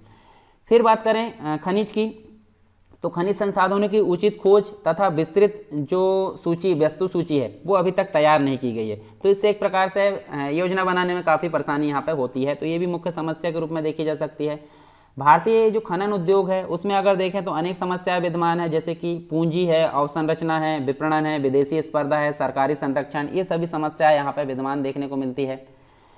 खनिजों के संरक्षण और उसके अपव्यय पर जो नियंत्रण है उस पर बहुत कम बल दिया जाता है। शोध एवं जो प्राविधिकी है उसके अभाव में निम्न कोटि के खनिजों का दोहन नहीं किया जा रहा है।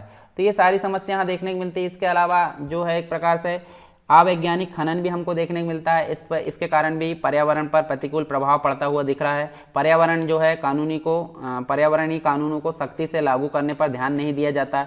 भ्रष्ट खननकर्ता खनिजों के समाप्त होने पर उस क्षेत्र को उचित उपचार के बिना ही त्याग देते हैं। परिणाम स्वरूप क्या होता है, वो भूमि बंजर हो जाती है। ठीक है, और बंजर भूमि में बदल जाती है। इसके कारण यहाँ पे हमको काफ़ी समस्या देखने को मिलती है। तो इन सभी समस्याओं को निजात पाने के लिए हम मुख्य रूप से देखें तो खनिजों का संरक्षण जरूरी है। खनिजों का संरक्षण किस प्रकार किया जाएगा, क्यों जरूरी है, वो हम यहाँ पे देखने वाले हैं। जैसे आपको पता होगा जो खनिज है, खनिज एक प्रकार के अनवीकरणीय संसाधन हम एक प्रकार से बोल सकते हैं इनको।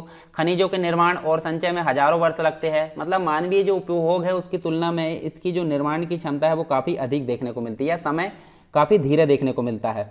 इसके अलावा जो खनिज है, खनिज निर्माण की जो भूगर्भिक प्रक्रिया है वो इतनी धीमी है कि इनके वर्तमान उपभोग की दर की तुलना में जो है उनके पुनर्भरण की दर धीमी है। इसलिए खनिज संसाधन सीमित अथवा अनवीकरणीय योग्य हो जाता है। और समृद्ध खनिज निक्षेप हमारे देश की अत्यधिक मूल्यवान संपत्ति है, लेकिन ये अल्पजीवी है। मतलब एक प्रकार से देखें तो निर्माण की जो प्रक्रिया काफ़ी भूगर्भिक प्रक्रिया अत्यधिक धीमी यहाँ देखने को मिलती है। इसके अलावा खनन की प्रक्रिया में बर्बादी को घटाना आवश्यक है और धातुओं का एक प्रकार से पुनर्चक्रण एक प्रकार से एक अन्य तरीका हम देख सकते हैं, जिससे खनिज संसाधनों को संरक्षित किया जा सकता है और एक बार समाप्त होने पर जो है उनकी पुनः पूर्ति संभव नहीं है। फिर बात करते हैं सतत उत्खनन की। तो अयस्कों के सतत उत्खनन से क्या होती है, लागत बढ़ती है, क्योंकि खनिजों के उत्खनन की गहराई बढ़ने के साथ साथ उनकी गुणवत्ता घटते जाती है। इसके अलावा पुनः चक्रण, रद्दी धातुओं का पुनः प्रयोग, मतलब धातुओं का पुनः चक्रण, रद्दी धातुओं का पुनः प्रयोग तथा अन्य प्रतिस्थापनों के का उपयोग करके भविष्य में हमारे खनिजों का जो है संसाधन, मतलब जो है खनिज संसाधनों का संरक्षण के उपाय देखे जा सकते हैं। पेट्रोलियम संसाधन की बात करें तो हमारे देश में पहले से कमी देखने को मिलती है, तो भारत को एक विवेकपूर्ण संरक्षण नीति की आवश्यकता है। तो उसके लिए कुछ इंपॉर्टेंट बिंदु यहाँ अपनाना पड़ेगा भारत को, जिससे खनिजों का संरक्षण यहाँ पे मतलब खनिजों के संरक्षण की जो समस्या है वो सॉल्व हो सके। तो सबसे पहले बात की जा रही है प्रतिस्थापनीय विकास। मतलब क्या है, जिन खनिजों की आपूर्ति कम है, मतलब वर्तमान में जिन खनिजों की आपूर्ति कम की है उसके मतलब उसके लिए क्या करना, रिप्लेसमेंट यानी सब्स्टिट्यूट ढूंढना, उनके लिए ऑप्शनल ढूंढना। मतलब जो खनिज अभी वर्तमान में जिस उपयोग में लिए जा रहा है उस उपयोग के लिए कुछ अन्य चीज़ों का यहाँ पे जो है खोज की जानी चाहिए, यानी कि प्रतिस्थापनीय विकास किया जाना चाहिए, सब्स्टिट्यूट ढूंढना चाहिए, ऑप्शन बोल सकते हैं। ठीक है, स्टेपनी नहीं होती गाड़ी में, उस प्रकार यहाँ स्टेपनी ढूंढा जाना चाहिए। फिर दूसरी चीज़ है खनिजों के अपव्यय पर रोकने तथा जो रोक लगाना चाहिए तथा अवशिष्ट जो पदार्थ है उसको समुचित उपयोग करने के लिए एक नई तकनीक का प्रयोग किया जाना चाहिए।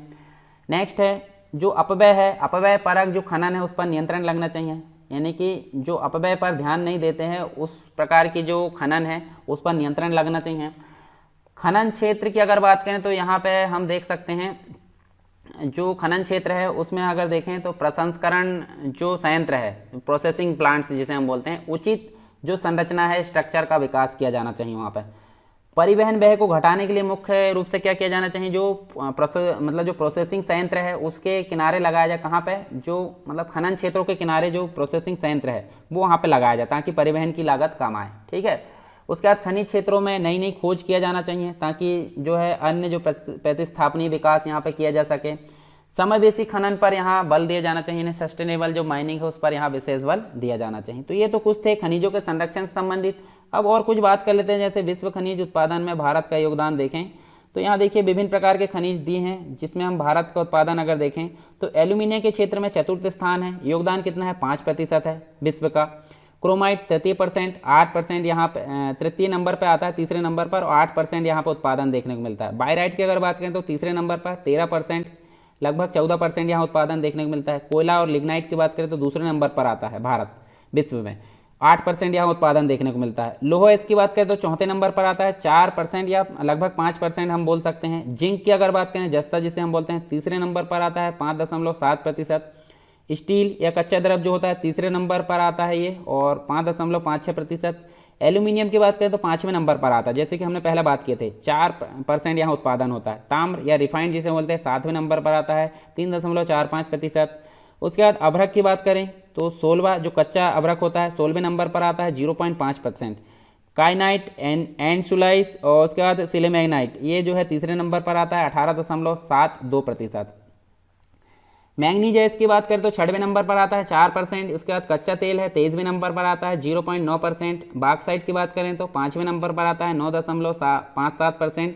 सीमेंट की बात करें तो दूसरे नंबर पर आता है, 6-9%। ग्रेफाइट जो प्राकृतिक रूप से देखा जा सकता है ना, प्राकृतिक वाला, दूसरे नंबर पर आता है। ठीक है, परसेंट यहाँ पे लिखित नहीं किए गए हैं तो आपको सिर्फ नंबर याद रख लेना।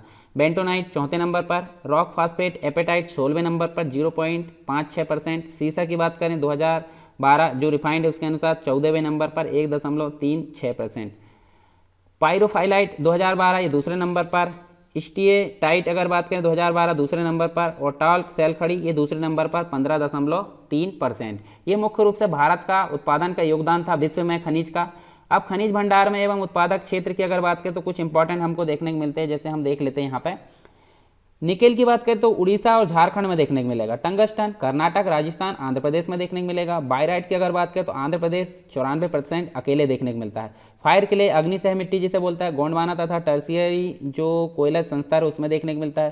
फ्लोराइट ये देखने को मिलता है गुजरात और राजस्थान में। काइलोनाइट की अगर बात है, काइलो जो नाइट है चाइना के लिए की अगर बात करें तो ये राजस्थान गुजरात में देखने को मिलता है। गार्नेट आंध्र प्रदेश एवं छत्तीसगढ़ में देखने को मिलता है। एपेटाइट की बात करें तो पश्चिम बंगाल, झारखंड व मेघालय में देखने को मिलता है। एस्बेस्टस राजस्थान एवं कर्नाटक में देखने को मिलता है। फेल्सपार की अगर बात करें तो राजस्थान एवं तेलंगाना में। फिर सल्फर ये नॉर्मली भारत में इसका कोई विशेष स्थान नहीं है। पायराइट्स काइनाइट्स आंध्र प्रदेश और कर्नाटक में देख सकते हैं। सिलीमेनाइट तमिलनाडु उड़ीसा में। इसके बाद झारखंड जो है इसी के अंतर्गत अगर देखें तो जो मुख्य भंडार तो हमने देखे किसका, निकेल का यहाँ पे, और मुख्य उत्पादक का देख सकते हैं निकेल का झारखंड। उसके बाद मुख्य प्रमुख क्षेत्र ये देख सकते हैं आप, टंगस्टन का मुख्य उत्पादक आप देख सकते हैं राजस्थान महाराष्ट्र, और ये आप यहाँ ध्यान में रखते चलिए क्षेत्र। बायराइट्स का आंध्र प्रदेश ये उत्पादक राज्य है, ठीक है। उसके बाद फायर किले का गुजरात एवं राजस्थान। फ्लोराइट का गुजरात और महाराष्ट्र। काइलोनाइट का है राजस्थान एवं गुजरात। गार्नेट का तमिलनाडु एवं उड़ीसा। एपेटाइट का पश्चिम बंगाल। एस्बेस्टस की अगर बात करें तो राजस्थान एवं आंध्र प्रदेश, ये उत्पादक की श्रेणी में है, ठीक है। पहले हमने देखे थे भंडार की, अब उत्पादक देख रहे हैं। फेल्सपार तेलंगाना और राजस्थान में। सल्फर है हरियाणा एवं गुजरात में उत्पादक राज्य, मतलब भंडारक राज्य यहाँ पे हमको नहीं देखने को मिलेंगे, ठीक है। उसके बाद देखें काइनाइट की अगर बात करें तो झारखंड एवं जो राजस्थान वो क्षेत्र में, और सिलेमेनाइट है आंध्र प्रदेश एवं उड़ीसा क्षेत्र में। कुछ क्षेत्र है ये आप देख सकते हैं, ठीक है। ये सभी प्रमुख क्षेत्र है इससे संबंधित, खनिज से संबंधित, जो खनिज भंडार है उस उत्पादक से संबंधित। तो ये हमारा खनिज वाला कंप्लीट लेक्चर यहाँ देखने को मिला हमको, है ना। जो चीज़ें हमने पढ़े हैं तो एक बार हम देख लेते हैं क्या क्या चीज़ें हमने यहाँ पे देख ली हैं एक बार, ठीक है। तो चलिए यहाँ पे हमने खनिज के बारे में देखा, खनिज के बारे में हमने कंप्लीट यहाँ पे डिटेल जाना, ठीक है। तो जो खनिज है उससे संबंधित खनिज के प्रकार क्या होते हैं वो हमने देखा। खनिज से संबंधित कुछ प्रमुख क्षेत्र उनके बारे में जाना। इसके बाद हमने यहाँ पे विभिन्न प्रकार के खनिज है उनसे संबंधित कुछ आंकड़े देखें, और जो हमारी राष्ट्रीय खनिज अन्वेषण नीति 2016 उसके बारे में भी जाना, ठीक है। लोहा अयस्क, उसके बाद हमने देखे मैग्नेटाइट, ये चारों प्रकार अयस्क के वो हमने देखें। भारत में लोहा अयस्क की पेटियों के बारे में जाने। उसके बाद मैंगनीज के बारे में हमने जाने, मैंगनीज उत्पादक क्षेत्र, सारी चीज़ें। आलोह खनिज, तांबा और बॉक्साइट के बारे में यहाँ कंप्लीट डिटेल में जाना। उसके बाद हमने आधात्विक खनिज जो कंप्लीट रूप से यहाँ देखें। उसके बाद जो आधात्विक खनिज के बाद हमने देखा जो अणुशक्ति के आधार पर, यानी अणुशक्ति के जो खनिज है वो हमने यहाँ कंप्लीट रूप में देखा। और कुछ हमने उद्योग, जो खनन उद्योग उसकी समस्याओं के बारे में जाना, उनके संरक्षण के बारे में जाना, और विश्व के में उत्पादन से संबंधित जो भारत के योगदान है उससे संबंधित कुछ आंकड़े यहाँ देखे, और खनिज भंडार से संबंधित यहाँ पे देखें, ठीक है, उत्पादक क्षेत्र। तो ये हमारा कंप्लीट लेक्चर है खनिज से संबंधित। आपको कैसा लगा लेक्चर उसको जरूर बताएं कमेंट बॉक्स में। अगर पसंद आया तो आप लाइक कर सकते हैं और शेयर जरूर करें, ठीक है। आप शेयर करोगे तो मुझे और अधिक मोटिवेशन मिलेगा, ठीक है। ज़्यादा से ज़्यादा लोग अगर जुड़ेंगे यहाँ पे इस जो कोर्स है उससे, तो मुझे बहुत अच्छा लगेगा। और वो अच्छा कब लगेगा, जब आपका सहयोग रहेगा। आपका सहयोग कब, जब आप अधिक से अधिक लोगों को जोड़ सकते हैं। मेरा काम है वीडियो बनाने का, ठीक है। आपका काम होना चाहिए आप अधिक से अधिक लोगों को इसमें जोड़ें, ताकि मैं जल्दी से जल्दी और अधिक सब्जेक्ट, मतलब जो दूसरा सब्जेक्ट भी प्रारंभ कर सकूँ, ठीक है। तो चलिए दोस्तों, मिलते हैं नेक्स्ट लेक्चर में, तब तक के लिए जय हिंद।